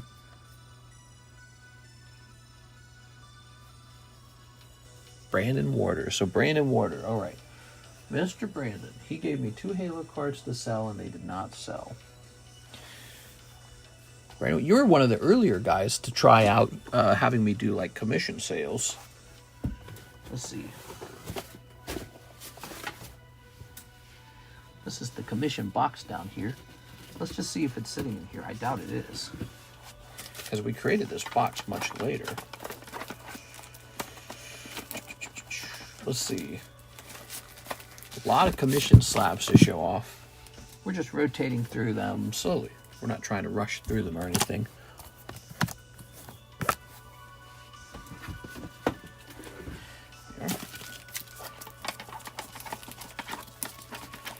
You know, I can't think of running into them at all. I bet you're right. I bet I put them somewhere odd. Somewhere where they were supposed to be like protected or somewhere. Something like that. Because I invented this box I'm going through now as a place to put all the commission slabs. Here's a nice one. Look at that. Is that what he was talking about? Are you talking about that one? Alright, definitely not here. That was a bit too racist. Deleted the comment. Oh, weird. I didn't even see it. YouTube must have moderated it for me. I didn't even see it. All right, let me put it this way. Let me go to all messages. Weird. It doesn't show it at all. There it is. I'll send for payment. Now, wait a second. So this is just coming out of the box. Hold on, Dylan. Don't get too excited. When a card comes fresh out of that box, it's on rotation. We will be checking the price on that because we're not going to undersell it. So hold on. It's not even my card, but we want to make sure we don't undersell an important card. So return Dratini, right? Should say return Dratini. There we go, returns. And we just want to make sure that the price is following the buy it now price. That's all we ask. So it looks like... Yep, okay, it's good to go. It's there's one for about exactly 104 on eBay. So it's good to go. Technically, you're getting it a little bit cheaper here, about $5 cheaper than eBay, and then no taxes. So that's still a good deal. Oh. Ouch. There's no such thing as a Muslim race. Islam is a religion. Here we are.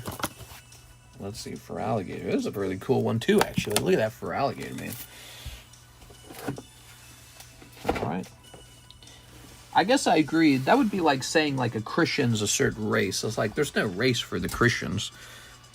Christianity is more like just a way to tell who's in a particular religion or not. There are. Let's see. All right. Maybe you know, if you don't like Islam and you don't like Muslims or something like that, it feels like a racial thing because it tends to be practiced in one part of the world really heavily. Look at that. Ooh. Dylan Chan just bought the Dratini. Dylan Chan. All right. Ooh, look at that. And so that's for Tammy. Tammy uses store credit. This is the easiest calculation of all because it's going to be exactly $73. That's not hard, is it? It is. So, Tammy, you didn't use your store credit the other day, did you? And I forgot to change it? I don't think you did. I'm really stupid sometimes, Tammy, especially with these store credits. Okay, so $368. Nope, didn't use it. Okay, so you got $441, Tammy. In fact, we're going to get you a fresh card now.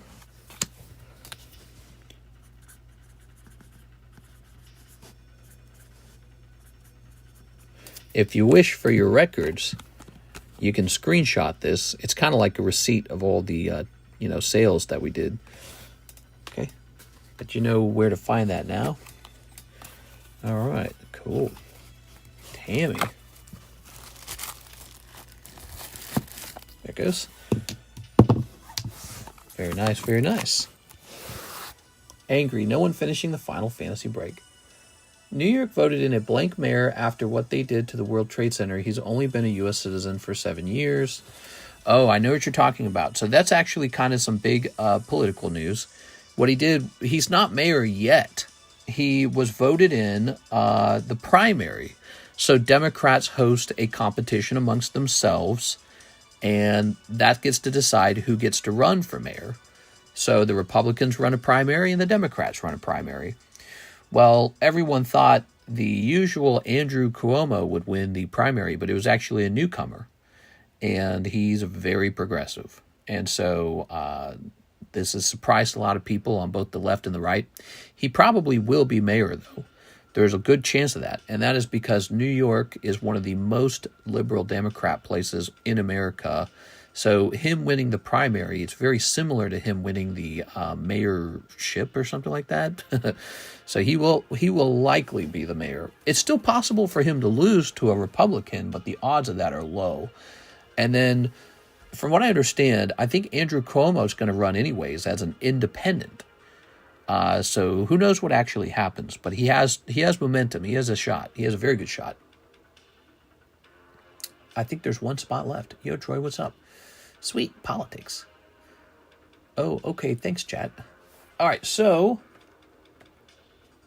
Dylan Chan's done. Here's click. Oh, oops. Weird. Shows me old order. We don't want an old order. We want the current order. Oscar says Bush did 9/11. Oh my God. Man, that is it. Okay, so Mark Villaren, can I get one Star Wars Galaxy, one pack? Oh, I see. One Galaxy, one pack, and one South Park. Yes. Why do I even sell the South Park? I should just exclusively hold on to it and grade it later. Here it is, South Park. Maybe this will be my last box of South Park. Seems like the kind of set to just grade myself and leave it sitting in the grading shelf. It's a really good set. And this is it. I'm such a big South Park fan that I really don't mind just holding on to these cards for years and years. One Star Wars Galaxy 1. Here you are. All right. Very good. Very nice.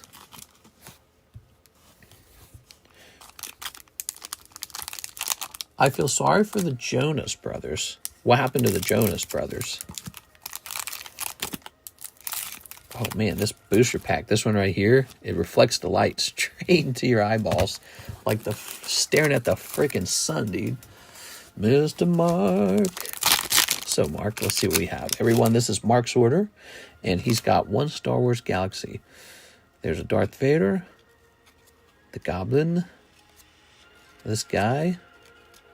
We've got Leia, and there we have it. Very good.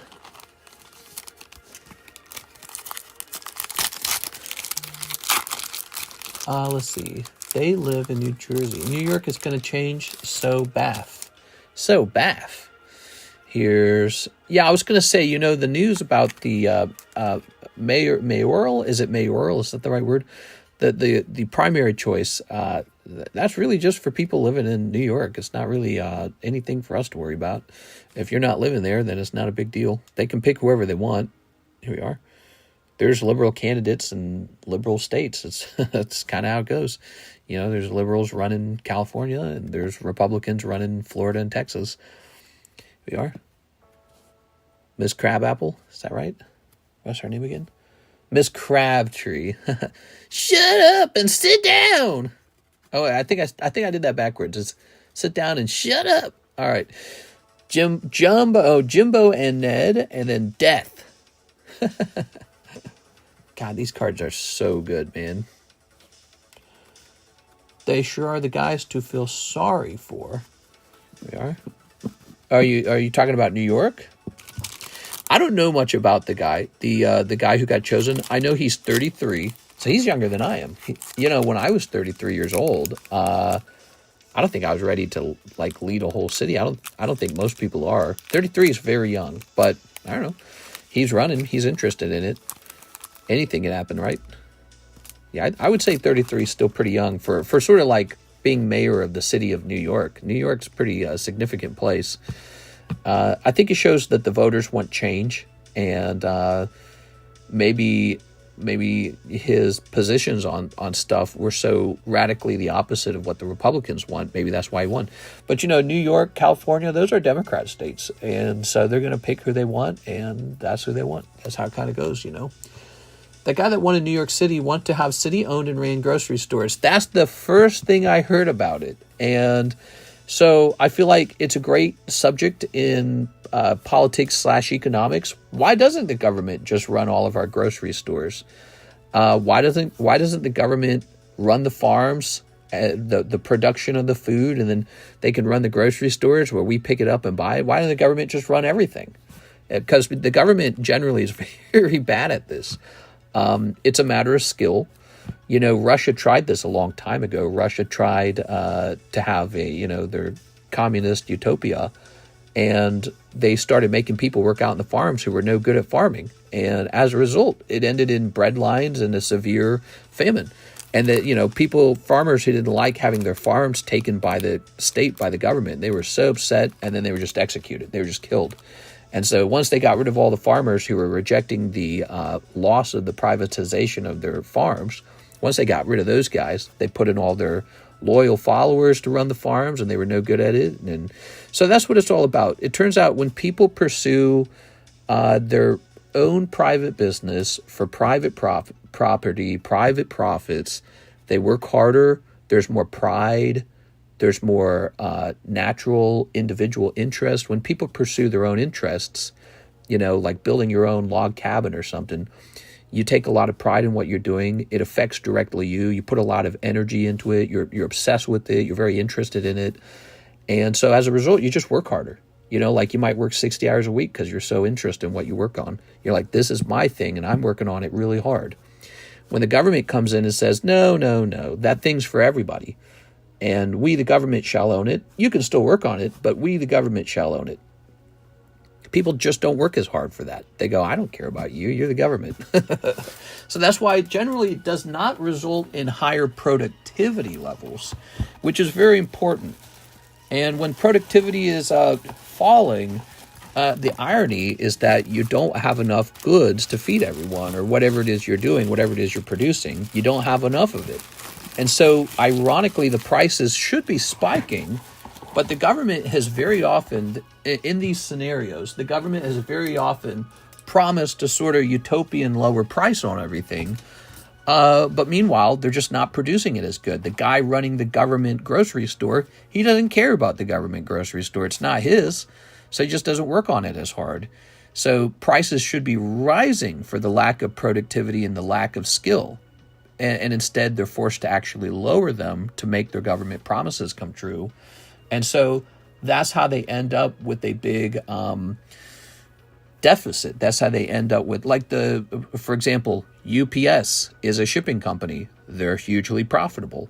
FedEx is a shipping company. They're hugely profitable. DHL.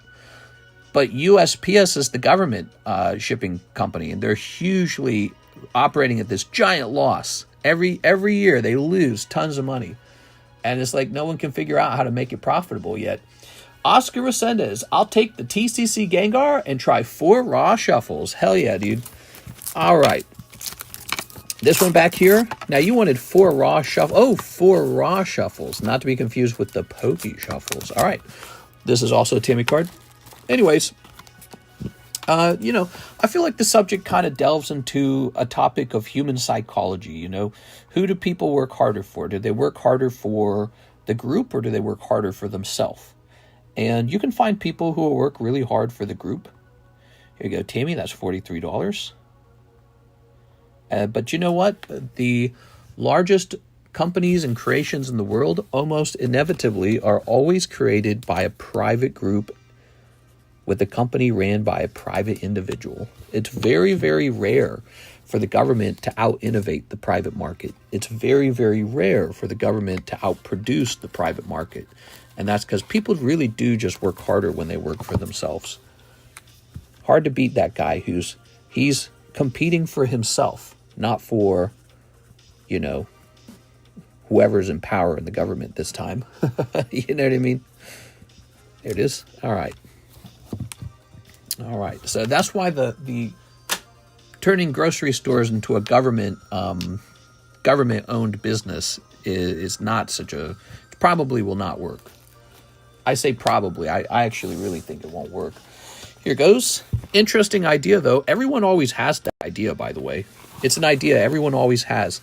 It's always, hey, well, these darn corporations, what if we do price caps? What if we own the business? It's always some trick like that, and it never works. Here it is. 2, 3. 1, 2, 3, 4. Most of all because there's all kinds of problems in government, like government corruption, government backdoor deals. Government officials, they're ambitious. They want to be billionaires. They don't want to be even with the people. The people who rule, they want to be above you. So they're not looking to be poor. So whatever situation they set themselves up in, they'll be wealthier than you. And this is why the communist regime in China never really created equality. There was this huge inequality between the Communist Party and, let's say, the poorest layer of the triangle, the bottom of the hierarchy. Those guys were very, very poor, but the Communist Party members were wealthy and well-fed. This is true in North Korea as well. So, hey, capitalism's evil and wrong. We don't like it. Decadent West. But then Kim Jong-un is some big fat guy, and they regularly have problems in North Korea with feeding everyone. Look at that Dusclops. They're way, way, way, way behind South Korea. Look at that Dragonite. We like South Korea, but South Korea is practicing, free enterprise, private ownership of things, capitalism. Oh, that's the English Mewtwo. Very nice. All right, I like that. Very good. The discussion is about human values. If you don't create your own, you will feel valueless. So the government should not be involved at all. I think the government has a really important role to play. I think the government should regulate, like, the environment. That's a great role for the government.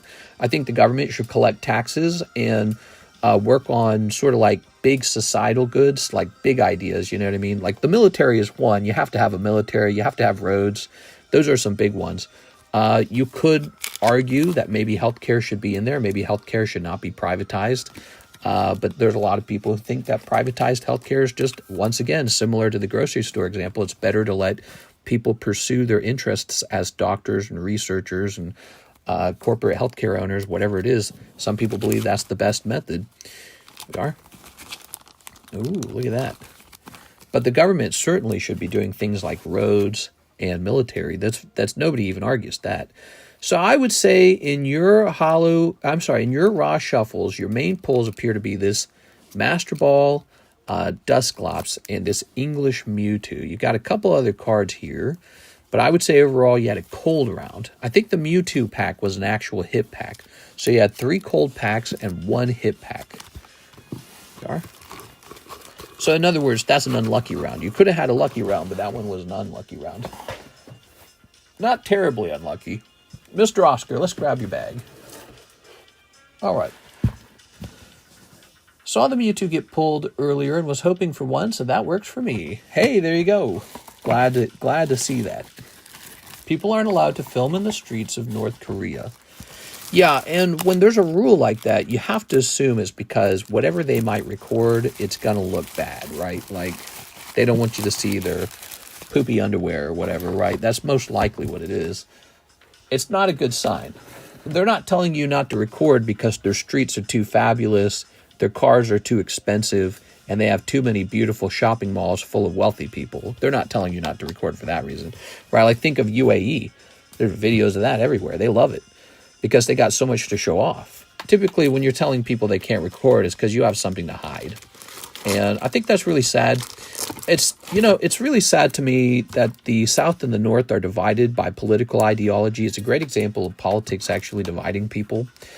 They had their whole war over capitalism versus communism. And all I can say is if I had to choose between those two places right now, I'd choose South Korea. That's the conventional wisdom, is to go to South Korea and enjoy their extremely advanced society with very advanced science and medicine and food and great places to hang out and have fun. And they've got a burgeoning art scene and wealthy people galore.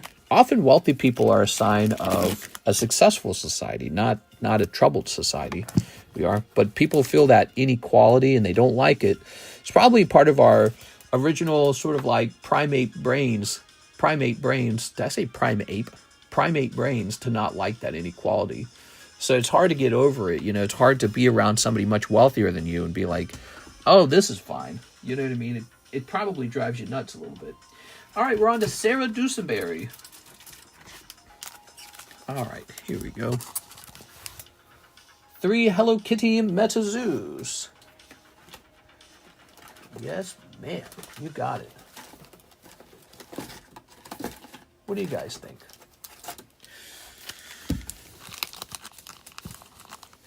There we go.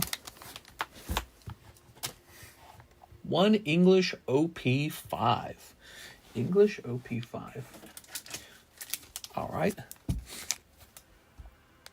1 spot in the Rocket Pack Break.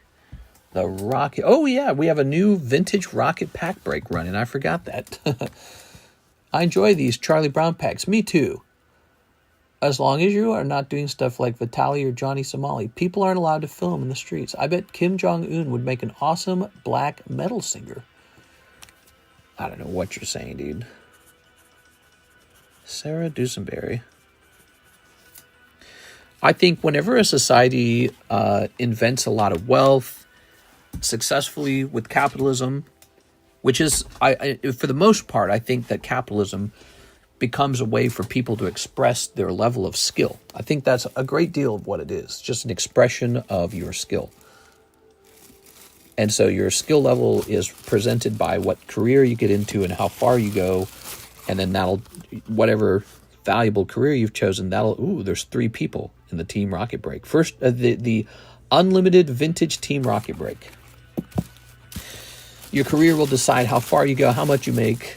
Certain careers pay a lot more, like doctor, right? They're going to get paid a lot if they're a doctor. And you can't be a doctor unless you're super smart.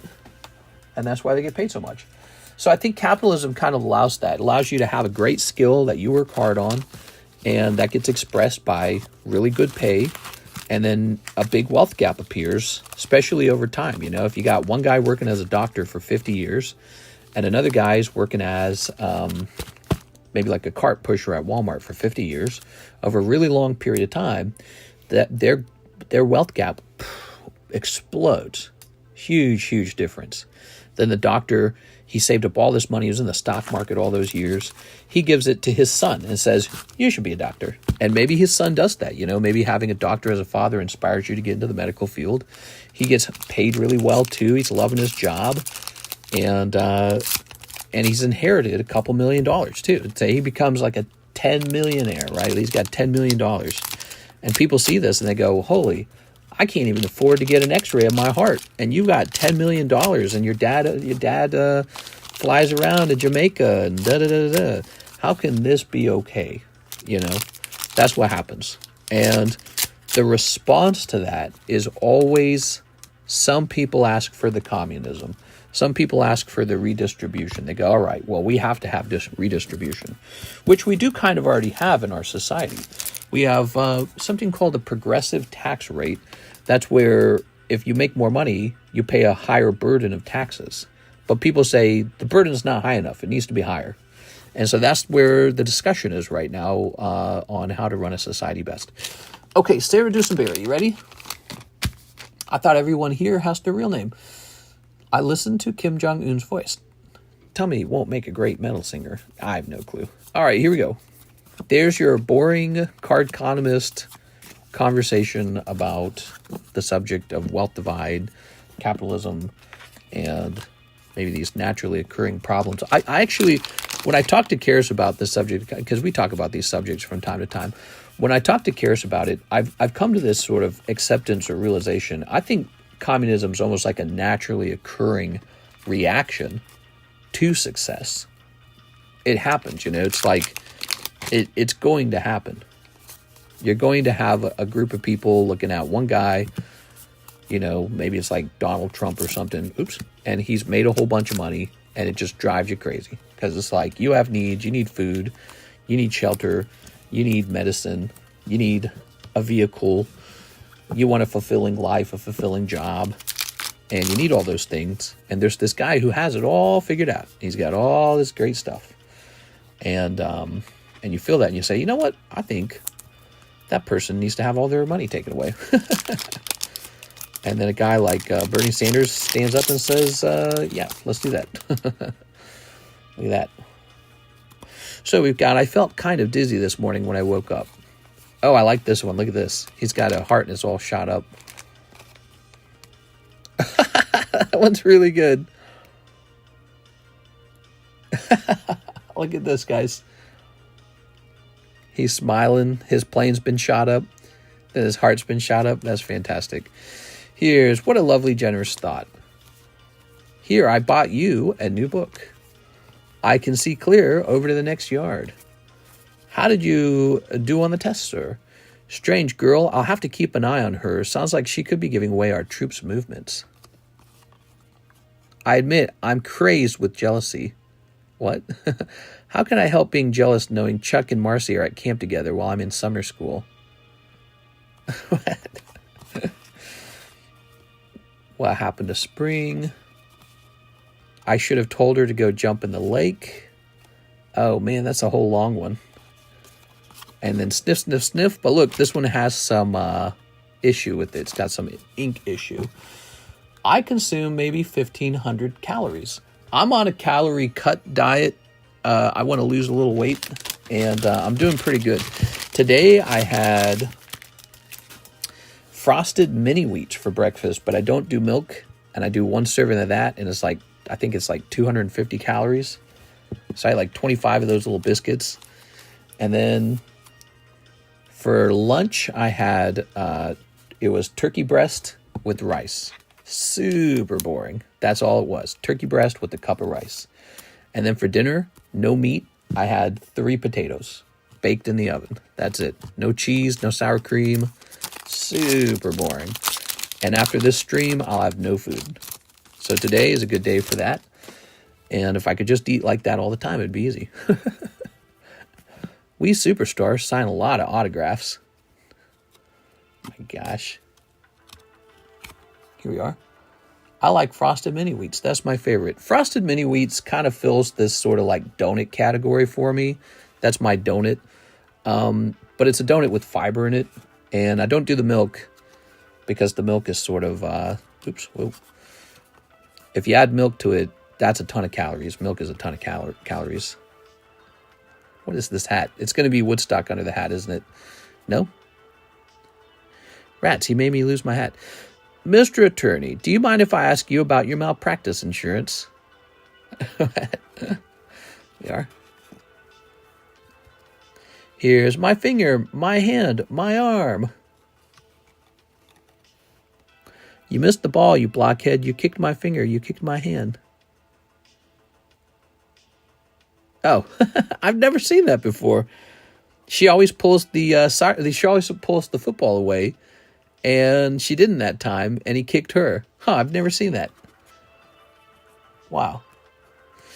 Yeah, it's life's pretty boring when you don't enjoy eating, because I feel like that's my pastime, you know, going out to eat, having a nice, delicious meal out to eat, or like cooking something extravagant at home. I'm a real good cook. I like to cook.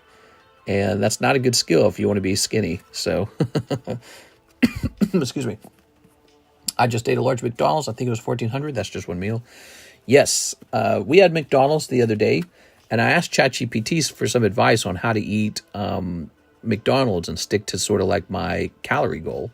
And here was the advice it gave me. It told me to get like the, what do they call that? The quarter pounder.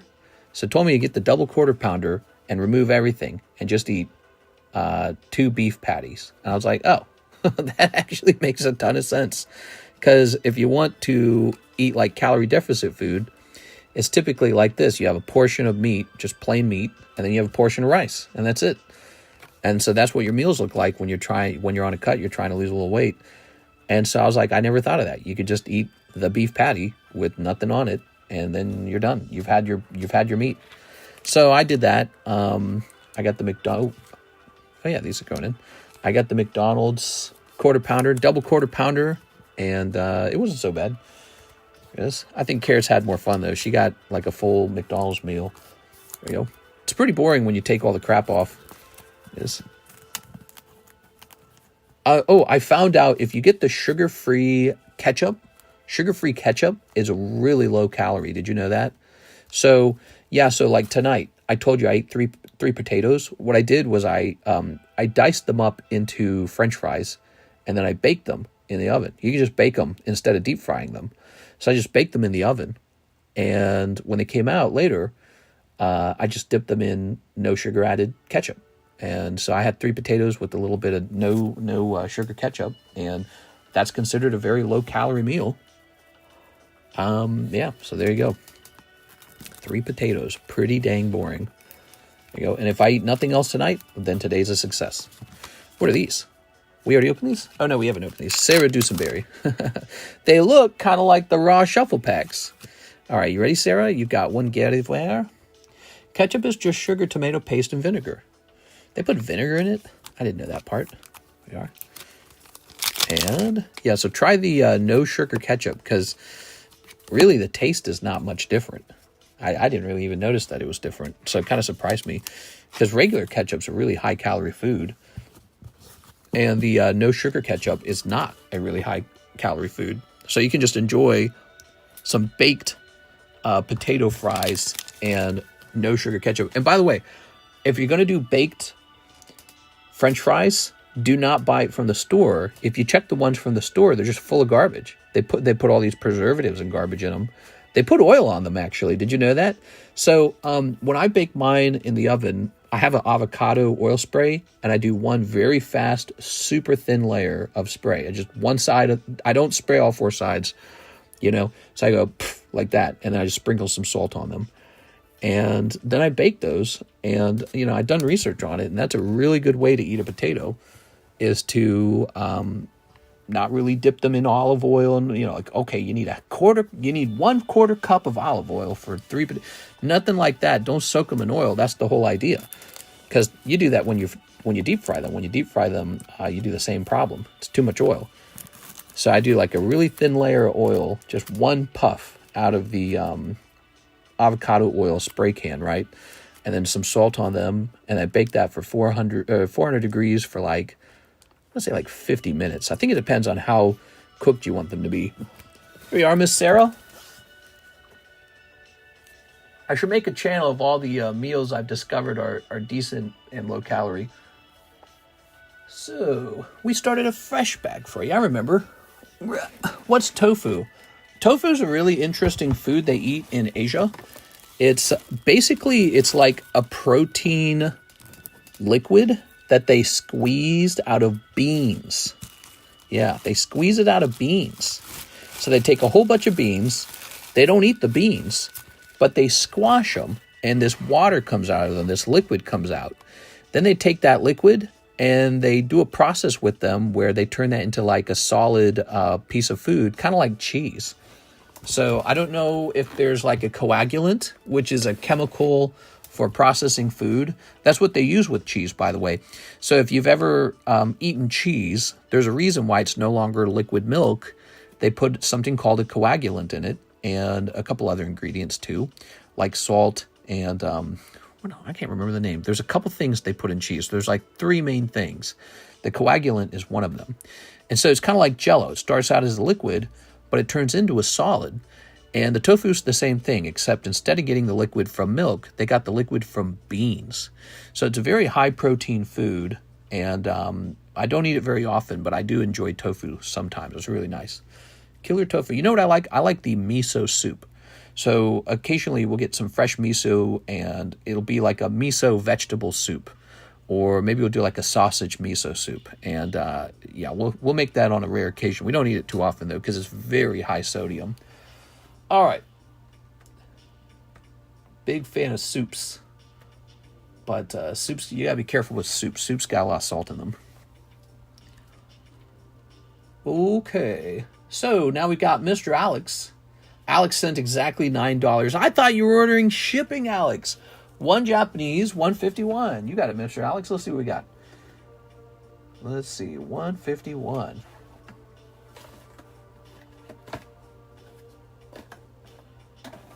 Let's see. Ta-da. Oh, hold on. We'll grab that. Soup, soup, soup. Love me some soup. Miso soup is so blanking good. Yes, you know, they don't make it the authentic way at a steakhouse. If you've gone to a Japanese steakhouse, I've actually worked really hard, and I've recreated the Japanese steakhouse miso soup. But the reason that they're able to make it taste that way is because it's not authentic miso. They actually just have a miso, like a dry mix.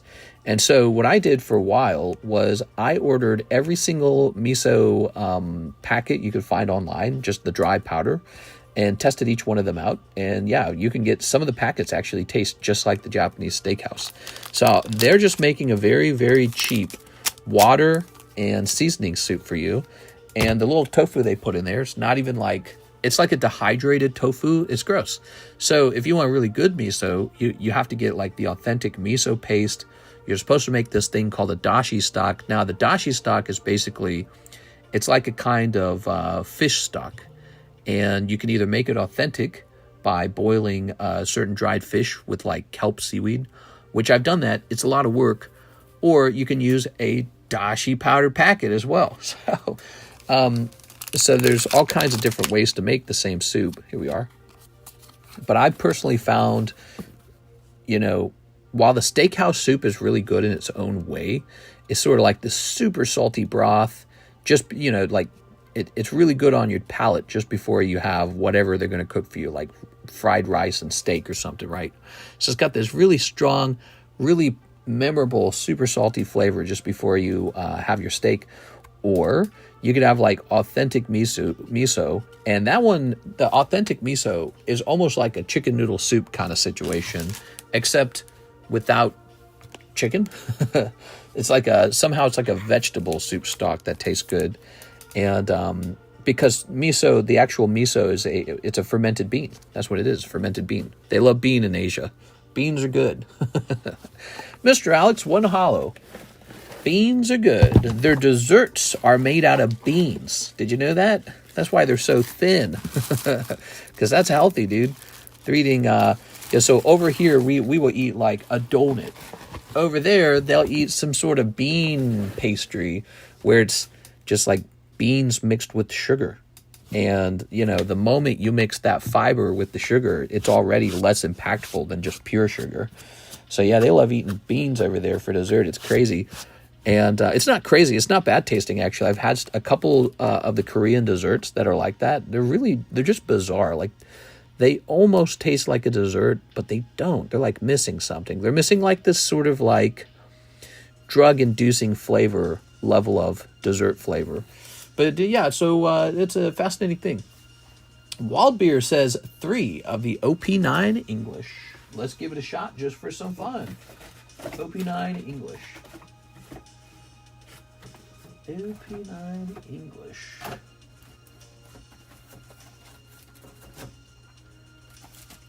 I'm sure I have an open box of this because this is a popular one.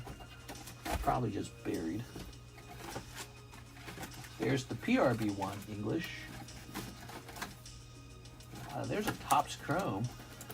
Look what I found. So we got one of these. Wait, didn't we open a fresh box of those Topps Chrome the other day? I thought we did. I don't even see it. I thought we opened a fresh box of those. Oh yeah, there it is. Let me put this with that fresh box. There it goes. All right, good. I'm going to be very annoyed if we can't find OP9, and then I go and I open a new box, and then we instantly find the old box. But it might be time to get a new box.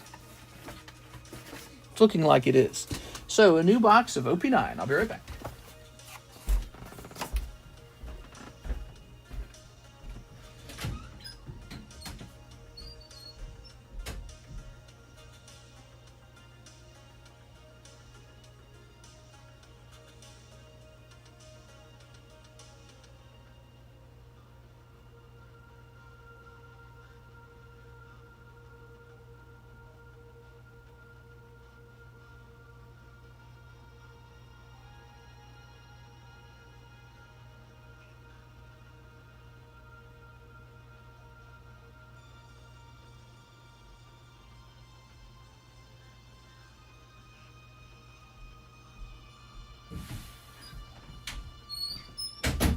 Running low on that OP9 English. All right, here we are. Red bean tastes too earthy for me. It's a bit earthy. Oops. Yeah, like I said, it's not as good as eating like a Butterfinger bar. Butterfinger bar is way better. Way better. So it's very interesting. It's almost like a mix between a healthy item and a junk food item. And so you don't get that kick, that dopamine kick. We are that you would if you did have a candy bar. All right. Snipping this. Okay. All right. Very good, very good. Why would people want to live on the most active volcano? They kind of map out how the volcano lava flows. Now, there's a chance that that changes, but the reason they live over there is because it is very nice, and because they can kind of predict how it's going to erupt. That's why. All right. The reason I know this is because I was just researching that. There it is. All right. How did you manage to get the Victini? I flew all the way to Japan. I bowed as a konnichiwa. And then I won the battle tournament. There it goes. Okay, that's for our friend Mr. Waldbeer. Not a big hit this time, but it is fun knowing that that's a fresh box, okay? Fresh box. Now you gotta find your bag, Mr. Waldbeer. Here we are. All right. Good. Oops. How did you manage to get the Victini? By the way, I'm going to show that Victini off again, guys. Victini is a 1 in 30 break. It's up to 15 spots already. 15 spots is a really impressive movement. For any break, that's very good movement. Give me 3 more from store credit. All right, let's do that real fast. First, let's find the Wild Beer store credit. Mr. Wild Beer. Okay. Ugh. Let's jump over here. I got to look at that price again, actually. I've kind of forgotten it over time. One piece OP 9, $10 each. So this will be $50. Okay, good luck. I wish they never stopped making Butterfinger balls. I got to eat those as a kid, and you are correct. It makes no sense why they stopped making those.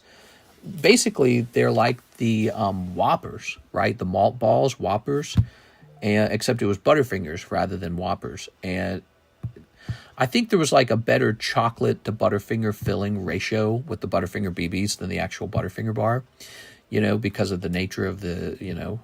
So, yeah, I would say that might have been one of the best candy products ever made, and then they got rid of it. I don't know why. They shouldn't have done it. They got rid of it. I loved them. I'm a Butterfinger fan, if you guys didn't know that. I like a couple candy bars. Obviously, everyone likes Reese's peanut butter cups, right? Those are decent.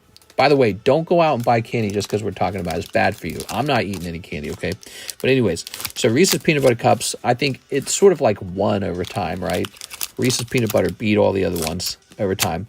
But my original candy bar love was actually the Babe Ruth candy bar. That has always been my favorite. Babe Ruth candy bar. Yes. Tossing this. All right. What do we got? To this day, is still my favorite. The Babe Ruth candy bar is. Oh, Don Quixote Rosinante. Nice. Look at that. Beautiful card. What about when they changed the Butterfinger recipe? I could definitely taste the difference. Now, I don't know about that. I didn't eat them like religiously. I didn't eat any candy religiously. I ate cookies too much. That's why I like cookies a lot. Cookies are my favorite. Cookies are my weakness. Cookies. Yeah, candy bars actually, they're very dense. They're like this pure thing of sugar. Cookies are a bit more spread out. They're almost like a biscuit or like a slice of bread with sugar, you know. So I've always liked the cookies better. Cookies have a stranglehold on me, but not anymore. Not for now. We're gonna get skinny, right? I gotta lose some weight. Here we are. Ha. All right. Okay, so that was for our friend Mr. Waldbeer. Grab his bag again. Here you go, Waldbeer. Annie Man, Baby Ruth are fire. Bart Simpson loved Butterfinger. Now that's wild. That was F tier Halloween candy. You ate houses. Who gave you that? Which candy? The Babe Ruth? No one hates Babe Ruth candy bars that much. They're almost the same as Snickers bars. Like there are some weird candy bars out there, but the majority are all very similar to each other. There it goes. The Babe Ruth's got to be popular. It's always on the store shelves. There we go. Butterfinger BBs, yes. Butterfinger BBs were elite. They were extremely good. Actually, can anyone name a really gross candy? Like, obviously, black licorice was very gross. You know what? I'll tell you one I never really liked. I never really liked jelly beans that much. There were people who really liked them. And there's the whole Jelly Bellies or whatever they are with all their weird flavors. I never really liked them. Never liked jelly beans. I always felt like they were kind of like this low-quality candy. And I always felt like they were going to break my teeth or something, which they never did, but I always felt like they were going to. It's just this bad feeling when I ate them. I would eat them and I'd say, these are definitely bad, right? Babe Ruth Tootsie Rolls 0 bars. I don't even know what a 0 bar is. Tootsie Rolls. You don't like Tootsie Rolls? Let me think about it. Tootsie Rolls are like chocolate Laffy Taffy. Does anyone here not like Tootsie Rolls? I like Tootsie Rolls. I think they're decent. Actually, have you guys had those flavored Tootsie Rolls where it's like orange, vanilla, lime, strawberry? Those are amazing, dude. I love those. To this day, I still love those. Those are great. The I don't know about the chocolate ones, but the flavored ones are really good. The chocolate ones are okay. They're like a nostalgia candy. Where I like Laffy Taffy. I wouldn't rank Laffy Taffy itself as like a high quality candy. But you get it at like carnivals and fairs and amusement parks. So Tootsie Roll is kind of in that same category. It's one of those candies you had as a kid and you grew up now, and it's not like top choice or anything, but it's not terrible. You know, can't stand Tootsie Rolls. 0 is so damn good. No one knows 0 bars, and yet they're still in stores at checkout. Well, I guess I've never actually bought and eaten one. I randomly get a smell of Tootsie Roll in my nose. I like them. Mister, if you never had zero bars, you got to try one. Zero bars are fire. White chocolate nougat candy. I like white chocolate. So one of my favorite cookies of all, the macadamia nut cookie. And why? Because they swapped the chocolate chip out with the macadamia or the white chocolate chip. And I don't know why that works for me. Like, there's a lot of people who love chocolate. Chocolate's made out of cocoa, right? It's cocoa, butter, and sugar. Those are the primary ingredients. And I find the cocoa to be somewhat bitter. So, if you've ever had cocoa powder by itself, which I have, it's extremely bitter. And they have to mix that cocoa butter or cocoa powder with a lot of sugar and a lot of powder to make a chocolate chip, right? And then if you get like the dark chocolate is super bitter, well, that's because they're not having as much sugar and having as much butter in it. I don't know. I just always found chocolate to just be okay. It's not like it doesn't rank at the top for me. And I don't mind a chocolate chip cookie or anything like that. But yeah, I prefer macadamia nut cookies. Actually, another cookie that ranks really high for me, peanut butter cookie. My God, I love peanut butter cookies. Let's see what you guys are saying. Zero bar used to be one of my favorite candy bars. That and the Crunch bar. White chocolate isn't chocolate. It's just butter and sugar. Yeah, it's like a confectioner's chip or something like that. Mr. Beast really has chocolate bar called These Nuts. All right, so next up we have Mr. Sung In, and he says, Victini break. Oh, hell yeah, dude. All right, let's get that Victini break going. You are going in. North Hollywood serial killer. I love Snickerdoodle. Snickerdoodles are like a variant of the sugar cookie, except the Snickerdoodle will have cinnamon in it. And they're not bad. Yeah, they're not bad at all. We are. I'm trying to think. So, you know what I did not like as a candy? Twizzlers. Anything where it's a hard candy that you're meant to like suck on, like a sucker, Jolly Ranchers, any hard candy, yuck. Yuck. I never understood hard candies. Always felt like they were just a worse way to eat candy. Twizzlers were bad. I just felt like Twizzlers were like, well, they were very close to licorice, aren't they? They're just with a different flavor. I mean, how can you eat Twizzler when like Swedish Fish or something like that exists? It just doesn't make any sense.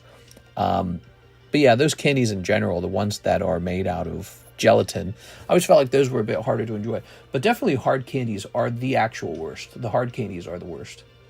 Actually, you know what? I tried it the other day, and I didn't know if I'd like it. I tried it after many, many, many years of never, ever trying it. I tried soft chew caramels, and those were surprisingly good. Kind of makes sense, doesn't it? Because most candy bars have caramel in them. A lot of them have an element of caramel, and you can just eat a caramel by itself. But again, I really don't recommend eating candy. It's super unhealthy for you guys. This is all me talking from the past. But, if you're not like me trying to lose weight, go knock yourself out. But, yeah, soft chew caramels. They were all right. I'm just thinking about it. Yeah, they're not bad. Tootsie Roll sucks, says Troy Mouse. One of the largest changes coming you up from the States is how much better their gummy candies are. Oh, I see. So you're in Europe and you head over to the United States and you try some of our variety of gummy candies and you're saying we got a couple good ones. Oh, that's cool. All right, let's see. Yeah, Americans definitely like candy. Here's Larry Ellis. 1 pack of Japanese Terra Festival. My bag is an old bag. Been a while. Larry... All right, Larry on the lake. Here's a pack of Terra Festival, Japanese. Let's go find your bag. Candy is halal. Oh my God. That's Alex, right? It's got to be Alex. I could kill some Jolly Ranchers. Did you know they made Jolly Rancher Jolly Rancher gummies, and I tried those one time, and they tasted like they had literal hand sanitizer in them, which also might suggest what they are putting in the hard candies. Something with the sort of weird chemical bite. I don't know what it is, but it was very chemical, and I thought they were pretty gross. We are. Terror Festival. Yeah, Terror Festival. That's for Larry Ellis. Larry, let's take a look at your bag. Larry, did you know we don't update bags anymore? You just have to ship out at 1 year, okay? You can renew the bag for $5 if you're dying to store your cards over here. But after 1 year, it's got to go. That's because we don't want anyone storing their cards over here for a super long time for free, because the boxes would get terribly clogged up. If you're international, it's a different story. We'll store your stuff for free. But you do have to show up and renew it. You have to come in and say, hey, please renew my bag, or else we'll assume it's abandoned anyways. So I'm looking for Larry. Larry, you said you got an old bag, huh? Okay. How old? Not over a year, right? Oh, we still got these for sale. I forgot about these, guys. These are the illustration contest winners. How much were we selling these for? Like $17 a pack? Forgot about that one. Okay. Oh, this too. Look at this. Hidden Legends. Do I have a new open box of Hidden Legends to put this in? I'll put this over here for the moment. All right. I built my family in wealth here in the States and moved over to Switzerland, and the gummy candies are so much better here in Europe than they are in the States. Oh, you're saying Europe has better gummy candies. Okay, I got you. All right, let me put this over here. Yeah, I'd be curious to try some European candies. I'm sure they like candy too. This. Leon, Leo Flores, Leonardo, Lucasta, Layman, Lee Murnock, Lewis Sutton. Really? It's just hollows in this bag. I do not see a Larry Ellis bag. How old are we talking here, Larry? It's not right here, is it? The expired bag pile, is it? Ugh. Nope. I sent you a message, Brandon. You forgot to update the Victini break. I'm sorry, I'm going to update the Victini break, guys. Let me look you up, Mr. Larry. Okay, Mr. Larry. Larry, that's going to be an expired bag for sure. It says your last order was on 3/24, which is a year and a quarter ago. So that was a really old bag. I'll just check right over here in this pile to see if we can find your bag over here too, because I've been kind of just tossing these over here. So I'm going to check over here real fast, see if we run into Larry Ellis. Kind of just toss them off the table to try and make room.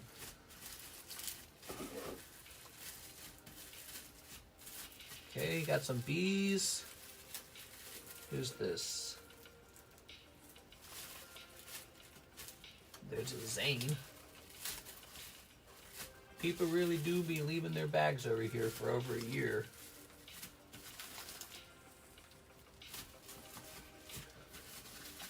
We got Jesus. So I don't see it here. I am betting that the bag probably got processed. If you can recall anything good in the bag and can hunt down the moment where that item got pulled, I would be happy to replace it for you, okay? But I am very willing to bet the bag was considered expired because it was a year and 3 months old. So it's very, very likely it was expired. If you don't find it, that's okay. A year or so maybe, been a while. All right, so you do have one card now. You got an Espeon. Now, like I said, if you had anything valuable in the bag, which if it got processed, that's usually a very good sign that there wasn't anything good in the bag. Because if you have something real good, sometimes I let the bag get super, super old because I don't feel like replacing it. But if you can remember a hit and find it in stream and give me that timestamp, I'll go out and buy it for you, okay? Here's how to do that. Look up when you made purchases, look up the day that you made the purchase, and look up the time. So you know if it's a daytime stream or a nighttime stream. Then just scroll through that stream for that day and wait for your order to pop up and see what you got out of it, okay? All right, Larry Ellis. So there's a way to sort of track your cards back down. Here we are. Typically, if somebody has a real good bag, I don't like to disassemble it because I'm scared of having to do just that, you know, buy all their cards back. So I will let their bag get a lot older before giving up on it. There you go. And then when the bag's real old, I go, okay, this one's definitely abandoned. It's like 2 years old, maybe a year and a half old or something like that. You know, it's really long. Okay, so these are for sale. These are illustration contest booster packs. These are $17 each. I don't show these off very often. You ever try the hot chip challenge? Nah, I'm never doing that. I don't know why people would put themselves through terrible pain. It's kind of like eating a whole thing of cinnamon. All right, so Mr. Soong would like 5 Gem 2s as well. Here you go, Mr. Soong, in. There you go. 1, 2, 3, 4, a 5. I want to try Finnish Spicy Candy. Finish this break. Yeah, that whole, the gentleman who was talking about having moved to Switzerland, that sounds really nice, man. I think about that a lot, Switzerland. I wish I could own, like, maybe just, like, undeveloped land in Switzerland and just leave it like that. I'm scared to live there, though. I really am. You know, the taxes scare me. They truly do. Even if, let's say I had a couple $1 million in stocks, a couple million, and so I had this nice little nest egg, and I was just getting dividends, and I could just retire, live where I wanted. I think it would be scary to move to a country where the taxes and the cost of living are so high, knowing I could have bought just some, I don't know, giant mansion in like Tennessee or something like that, pay virtually no state taxes, minimal federal taxes, right? American federal taxes are lower than Europe by quite a lot. And then just enjoy some high-end, snooty neighborhood in a place like Tennessee. You know, they got the Smoky Mountains. They've got lake houses. They got cities with music and places to eat. So they got all the stuff. Nothing as good as Switzerland. But take a look into some of the mountain towns in America. Here's another example. There's Kashmir, Washington. Have you seen that one? Kashmir and Leavenworth, Washington. Have you seen that? So you can live in a place like Leavenworth, Washington, have some really, really fantastic looking mountains, and pay no state taxes in the state of Washington. And so for me, I think I end up, even if I did have the means to do something like that, move out to Switzerland and just sort of live off of some sort of wealth that I've assembled over the course of my life, I think even if I had the means to do that, I'm probably just sticking in America. I don't want whatever the cost of living is, whatever the taxes are, I don't want to overpay for those things. But man, Switzerland's very pretty, and maybe you just sort of get used to it. It just becomes background noise. Or maybe like you can become so wealthy, it's not even a bother anymore. You know what I mean? Like maybe you get like to the point where you're just stupidly wealthy and you're like, I just stay over here. But I don't know. America's so huge, right? And if you're in America, you can go travel. I'm imagining being retired, right? I got my eyes closed. I'm imagining being retired. I can go for a cruise. I can go to the mountains. I can go to a giant city in Houston, Texas, or San Diego, or New York City, something cool like that, right? You can go try a new city. And so it's weird because if it's just the big, beautiful mountains that are the draw, America has the Colorado mountains, Rocky Mountains. It's got Reno. Reno's got mountains. They've got the beautiful Lake Tahoe. And again, you got like Leavenworth up in Washington. You got the Smoky Mountains, North Carolina, Tennessee. So like there's options, and they might not be, maybe Switzerland has, you know, the best mountains. But at the same time, I don't really know how that translates. Like, what's the diminishing return on those at some point? Because if you're paying like 50% of your top dollar in taxes or in cost of living or something roughly of that equation, you know, at what point is there a diminishing return on the scale of excellence of living over in Switzerland? This is a sort of conversation I have with myself all the time. It's sort of like a stratification conversation, and I have it all the time. Here it is, going right into your bag. All right. If you're wealthy, I recommend moving over here. It's a great environment to have your children grow up safe and sound with the democracy that doesn't hate the wealthy but contribute to each other. I somewhat agree with that. So I've looked at Switzerland's taxations, and their taxes are generally lower than a place like, let's say, Germany. And I think there is probably one of the big draws is sort of like, for Switzerland, it's a direct democracy, and I think the people over there want to keep the place really nice. And so I think there is that sort of feeling of people really caring what happens to Switzerland a lot. And I think there's probably like a sharper desire to keep Switzerland Swiss or something like that, and to have foreigners coming in, but the foreigners need to be people who really care about keeping Switzerland nice and, you know, paying their taxes and building a really nice, safe country. So I think what you're saying is sort of like this, there's this combination of things going on for Switzerland where you get to be in a European country, and your children are mixing with the Swiss, and you're having this safe, clean environment, and it's not American, you know, sort of almost like an identity change. And so that's all very appealing, because I actually like a lot of the ideas of Switzerland. You know, it's sort of this country that's got a mix of the Germans and the French, and I think the Italians. And it's this very beautiful, well-kept place where people go to escape the rest of the world to a certain degree. They're a pacifist country. They're known for their fantastic mountains and banking and all this great stuff.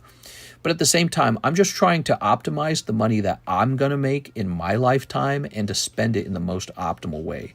So I don't know.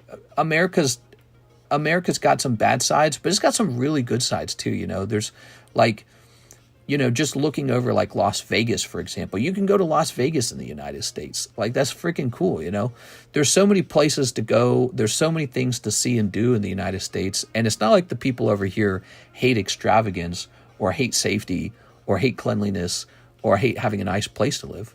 So I think it just really depends on where you end up inside of America, because it's such a large place. You know what I mean? The mountains and wildlife in the States can't compare. I don't miss any of them when it comes to comparison here. The thing I miss about the land of the free is the options for food. Yeah, and I would say that's definitely true, is you've got a lot of food options in America. But it's also, when it comes to the land, I don't know. I've seen Switzerland many, many times. I've watched an enormous amount of footage of Switzerland. It would probably shock you how much I've watched. Like, one of the things Karis and I will do in the afternoon is we'll turn on a walk through the best parts of a country that we're interested in. We'll turn that on 2 times speed, and we'll watch the entire thing. We'll just leave it running the whole time and watching, and we'll make notes about what looks good and what doesn't look good. So you'd probably be surprised. I've seen an awful lot of Switzerland already, and I'm sort of convinced that you're sort of... I do think the options are broader here in America. I think that's my conclusion. So, you know, that's perhaps the nicest way to say it. Your options are not so confined.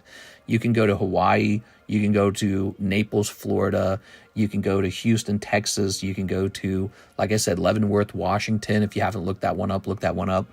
You have all these options that you can just fly to, and you're still within the states. And again, if you're a person of means, if you're a person of wealth, you get to keep more of that wealth while you're exploring maybe the finest parts of America, including when it comes to nature, but also, you know, when it comes to dining and shopping or entertainment.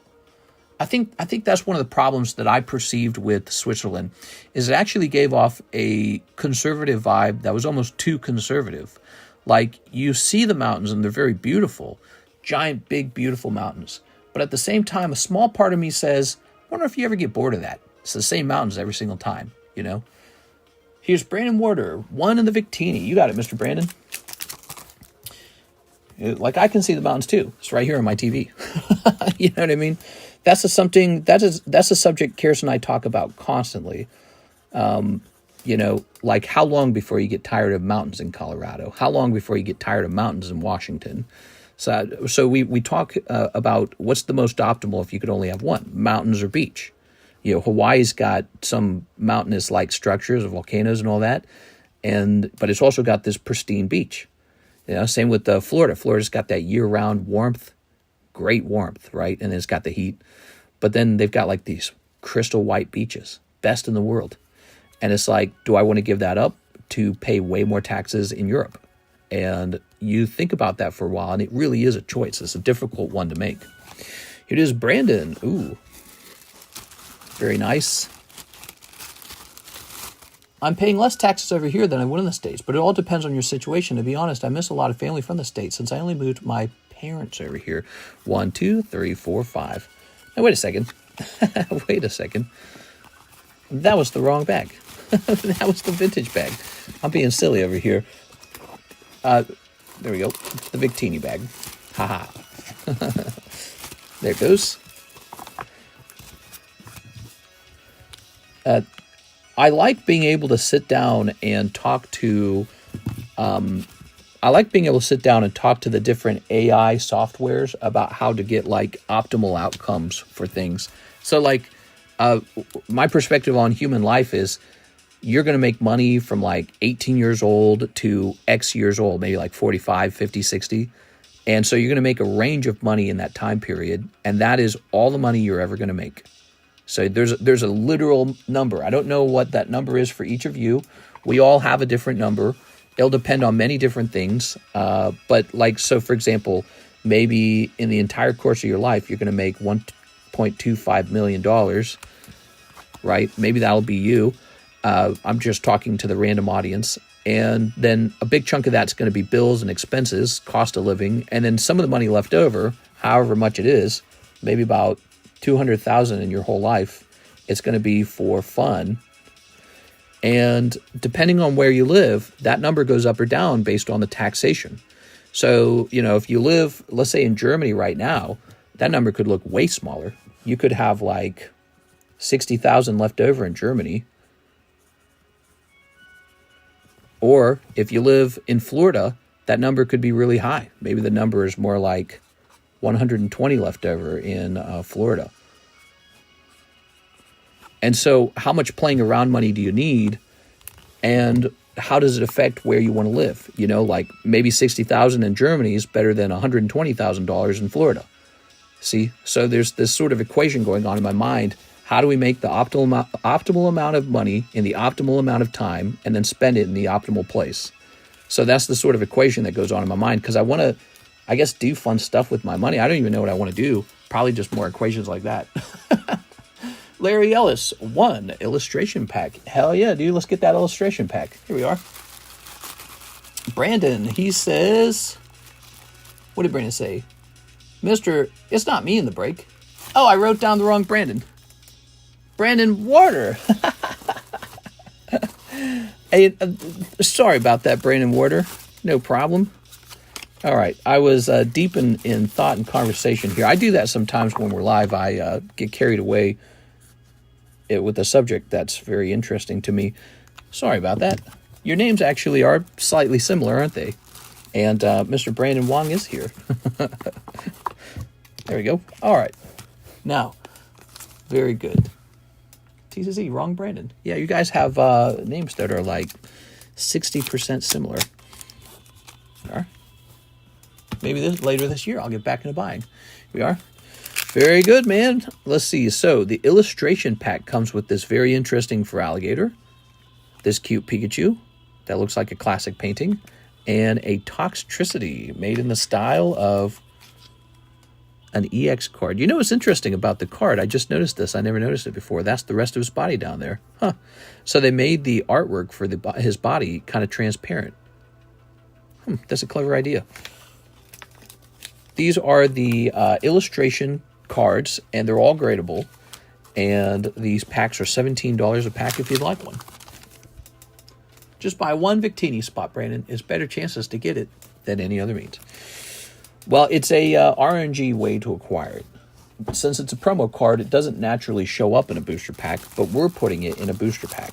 So it's kind of a cool thing, isn't it? We ought to do that with more promos, you know, because, you know, it's just an interesting idea, isn't it?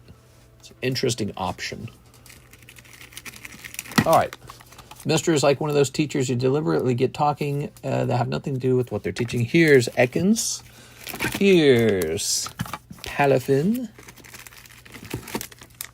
Video cannot be monetized. New HoloLive Curious Universe. Ah, man, it's going to be the music, isn't it? Let's see.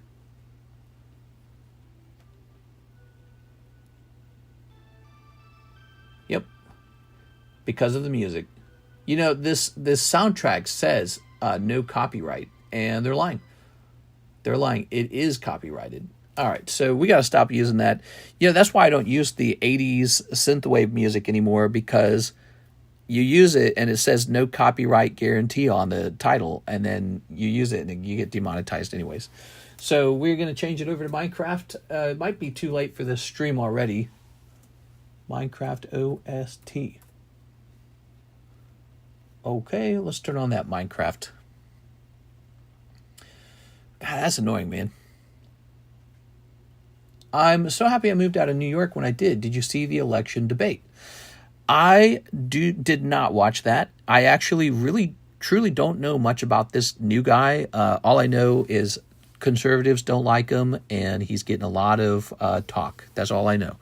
I know that he asked for the government to have its own grocery store, which... why doesn't the government have its own car factory? Why doesn't the government have its own rental units, you know? Why doesn't the government just do all the businesses, right? So this is that's a sort of centrally controlled economy where the government is the provider of goods. You pay the government for goods instead of a private individual.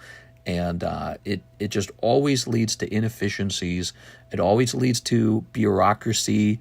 Somebody who is elected to run the grocery store runs the grocery store.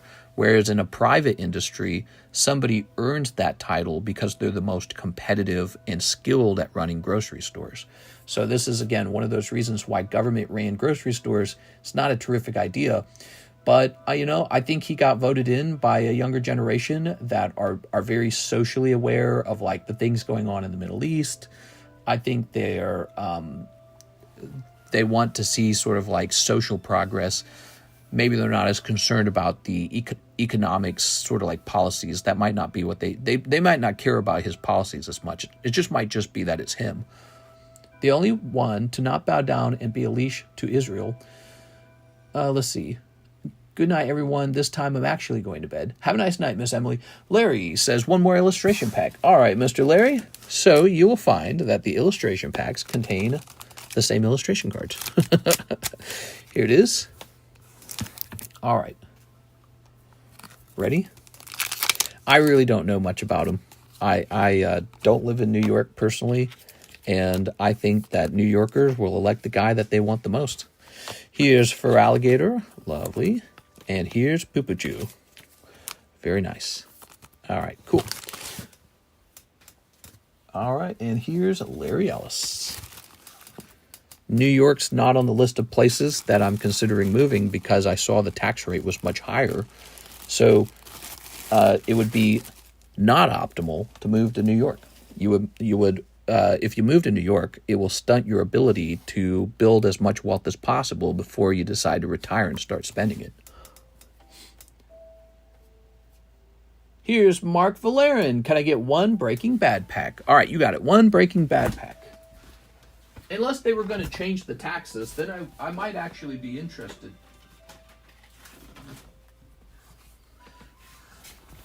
So, the strategy will be to make as much as we can, as young as we can, move to a place that taxes it the least while having the most fun things to do, put as much of it as we can into investments, and then retire, I don't know, by 45, 50, I don't know, sometime in that time period.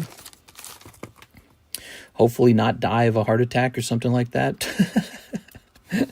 All your planning can be thrown under the bus if you contract cancer early or heart disease early. Ooh, these are really cool. Gus's Revenge. And The Missing Cigarette. I've never seen this TV show. I should watch it, Breaking Bad. We watched the first episode. We couldn't get into it. We had trouble getting into it. But yeah, so the goal would be to get the highest paying job you can in the place with the lowest taxes and the most fun things to do. Doesn't that make sense? That's common sense, right? So that's our goal. And I think that a lot of people have sort of made this realization. That's why you have so many people who are migrating out of New York and into other states like Tennessee and North Carolina and Florida. So they're moving out of the very high tax state of New York and into lower tax states that still have a lot of business opportunity. Here's Mr. Mark. When you see a lot of the tech investment, those tech investments are going to places like Texas, Florida, Nevada's getting a lot of tech investment. Arizona, which has a lower tax, is getting a lot of tech investment. We are Mr. Mark with an M. And it's the same thing. So those companies are doing an analysis and saying, yo, we just get to make way more profit if we just plant our feet over here. And look at this gigantic population of skilled workers. We can just ask them to work for us. So I feel like, there's some tectonic shift going on in America where the money's going to be made in new places now. I really think places like Texas is where crazy amounts of money is going to be made over time as more and more places headquarter in corporate tax-friendly states. And it's an interesting thing, it's an interesting thing. I don't know why the states would be in competition with each other, but I suppose they are. He has only been a citizen for 7 years. He is un-American. I mean, if you're a U.S. citizen, you're a U.S. citizen. So if he's, jumped through all the hoops, there's no more hoops to jump through. He's a citizen.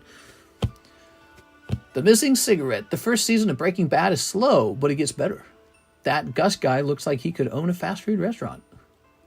Almost as good as Sopranos. If you ever do move to a bigger city like that, I hope you keep your location secret. Unlike you have these lake houses, it would be a very big security risk. That's fair. That's fair. Yeah, we've talked about that. Kirsten and I want to move to a gated community as part of the security and up our security systems after the move as well. So all those things have been considered. But yeah, I mean, Lake of the Ozarks is interesting because there's really no way to fly into Lake of the Ozarks. It's a big, long, boring drive into the middle of Missouri. And then it's the same thing when you're trying to escape. It's a big, long drive out of Missouri. So it's naturally fewer people over here. But we take the security stuff very seriously. But we think we already have a very good system. And we've talked about adding one thing to our security system after we move. It doesn't really make sense to do it now. But additionally, this idea of being in a gated community, we want one where it's like they actually, have guards at the actual gates. Because we're doing research on gated communities and some of them don't do that. And so we're willing to pay the fee to live in a group like that, not because, just because of our particular business being so specifically expensive and having all this inventory. Of course, we don't know if they would want us anyways. Would a gated community want to have this guy who's selling cards? Or would I be considered like the riffraff? Would I be considered, this guy over here, look at all the mess he makes. All these dumpsters. I'm sure you already do, and you're not stupid. Just want to put that out there. Yeah, I agree, because if you're in a big city like Houston or something like that, and there's 8 million people, you're definitely an easier range for people to consider giving it a shot. You know what I mean? And I hope no one ever gives it a shot. It's not a thing I ever look forward to. But, there's a lot of people with wealth across the country. It's not just me. There's a lot of people. My wealth is all just in cards, too. That's so interesting, isn't it? But there's a lot of people, like people who, collect paintings or gold or whatever. And it's an interesting thing. I bet you card shops will continue to be the primary target, like public card shops, because of their accessibility and they're just out in the open. What's interesting about having your cards at home is we're at home. It's a more personal and dangerous thing to kind of break into someone's home. Whereas a card shop is just sort of like this public place, isn't it? Let's see. They'd love to have you. Who'd love to have you? Okay, it's 4:37, and we're a bit slow on orders, guys. I think it probably is fine as we wrap up here. It's been the whole week's been slow. You guys can tell me what kind of set you're looking forward to. Maybe I'll add a new card set to the menu, and maybe I'll take some time and put out some shorts or something like that. I don't know. Gated communities. Yeah. Well, if I'm a paying member, they'd probably be fine with that. But, we think that would add a layer of security that would make it harder for people to get through to us. And we want to be able to go on whole week-long vacations and just enjoy being on vacation and not have to worry as much about, did anyone break into our home? Like, we don't go on vacation, so we don't worry about it because we're just here all the time. We just don't go on vacation. But one day, we'll have all our ducks in a row, and we'll say, all right, guys, we're going out. See you in a week, and we won't worry about anything because our security system will be complete and we'll be in that gated community and it'll be very good. Let's see. For slow stream, there's been big pulls and sizable orders. Yeah, it's not been bad. You guys have treated me very good. I appreciate it. Let's get a couple more spots in on this giveaway here, the NHCC giveaway. Here we go. We had some interesting conversations tonight. We talked a little bit about the guy in New York. I was talking about how it would probably not be a very good thing if the government ran your local grocery store. I don't think it would actually save money. I think it would lend to more inefficiencies. I think it would actually be less productive and more inefficient to allow a government bureaucracy to vote somebody into running a grocery store rather than the private sector where people compete to have the job because they're the most competitive, because those competitions tend to hand out rewards to the biggest producer or the most skilled person, whereas a bureaucracy hands out rewards based off of who was most popular. See, very, very, very different things. Who was most popular? Who spoke the best? Who said the things that I liked the most? And so this is why you don't want a business run by a bureaucracy of popular people. You want a business run by skilled competitors, and that will drive prices down because the skilled competitors are the most efficient and the most productive. Whereas government workers, they might be the best at having empathy or sympathy or utopia ideas, but that doesn't mean you're going to be the best farmer or the best, you make the best vehicles or something like that. You typically won't. Some guy who's really passionate just about vehicles, he will be the best guy to make vehicles, for example. And so whenever I hear that idea, hey, government ran this, government ran that, it's just, I wish almost that people could have it. I wish that you could go try it so that you could see it generally is not going to work. It's kind of the same idea as like we talked about the, what do they call it? Universal income. Remember that? Universal basic income, UBI. And I always said that's just a different name for communism. You just sit at home and then the government cuts you a check, right? Something like that, right? UBI. Everyone just gets money for existing. Yeah, they had that idea already. That's also communism.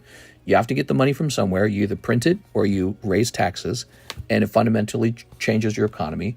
And so we experienced that during COVID. Everyone got all these checks. And what did that lead to? One of the worst inflations of our lifetimes. We saw houses virtually double in price. They had to raise interest rates sky high. All the foods like times and a half, roughly. And so, there's always cause and effects to these economic ideas. Well, government, state-run grocery store is the same thing. You will find that there is no easy way to lower prices. The only way to really lower prices is to pay people less money. And when you pay people less money to produce goods, they don't want to work. You know what I mean? Now, the other option is to just take the rich guy who owns the grocery store and raise his taxes or something like that. You could do that too. But then he might decide to leave, and now you don't have a grocery store. So there's no simple solution that any government official could promise you that will work that well. But so it's interesting to hear that sort of conversation being had in New York. It's always this problem that needs to be solved, and the solution is always the same solution. Everyone just needs to work their asses off. That's it. That's always the solution. Everyone needs to produce more goods, and that solves your money problem. But people can't find a way to do that, and it's really getting tricky, Anyways, fun conversations. I am obsessed with those conversations. I like conversations of money, by the way, if you haven't figured me out yet. I love conversations of money. I like thinking about the way that money works. I love thinking about the way that markets and economies work. I'm really obsessed with it. That's why my name's TheCardconomist. I'm going to go ahead and hop off, guys. I'll see you tomorrow for the daytime stream. You guys have a nice night, okay? See you later.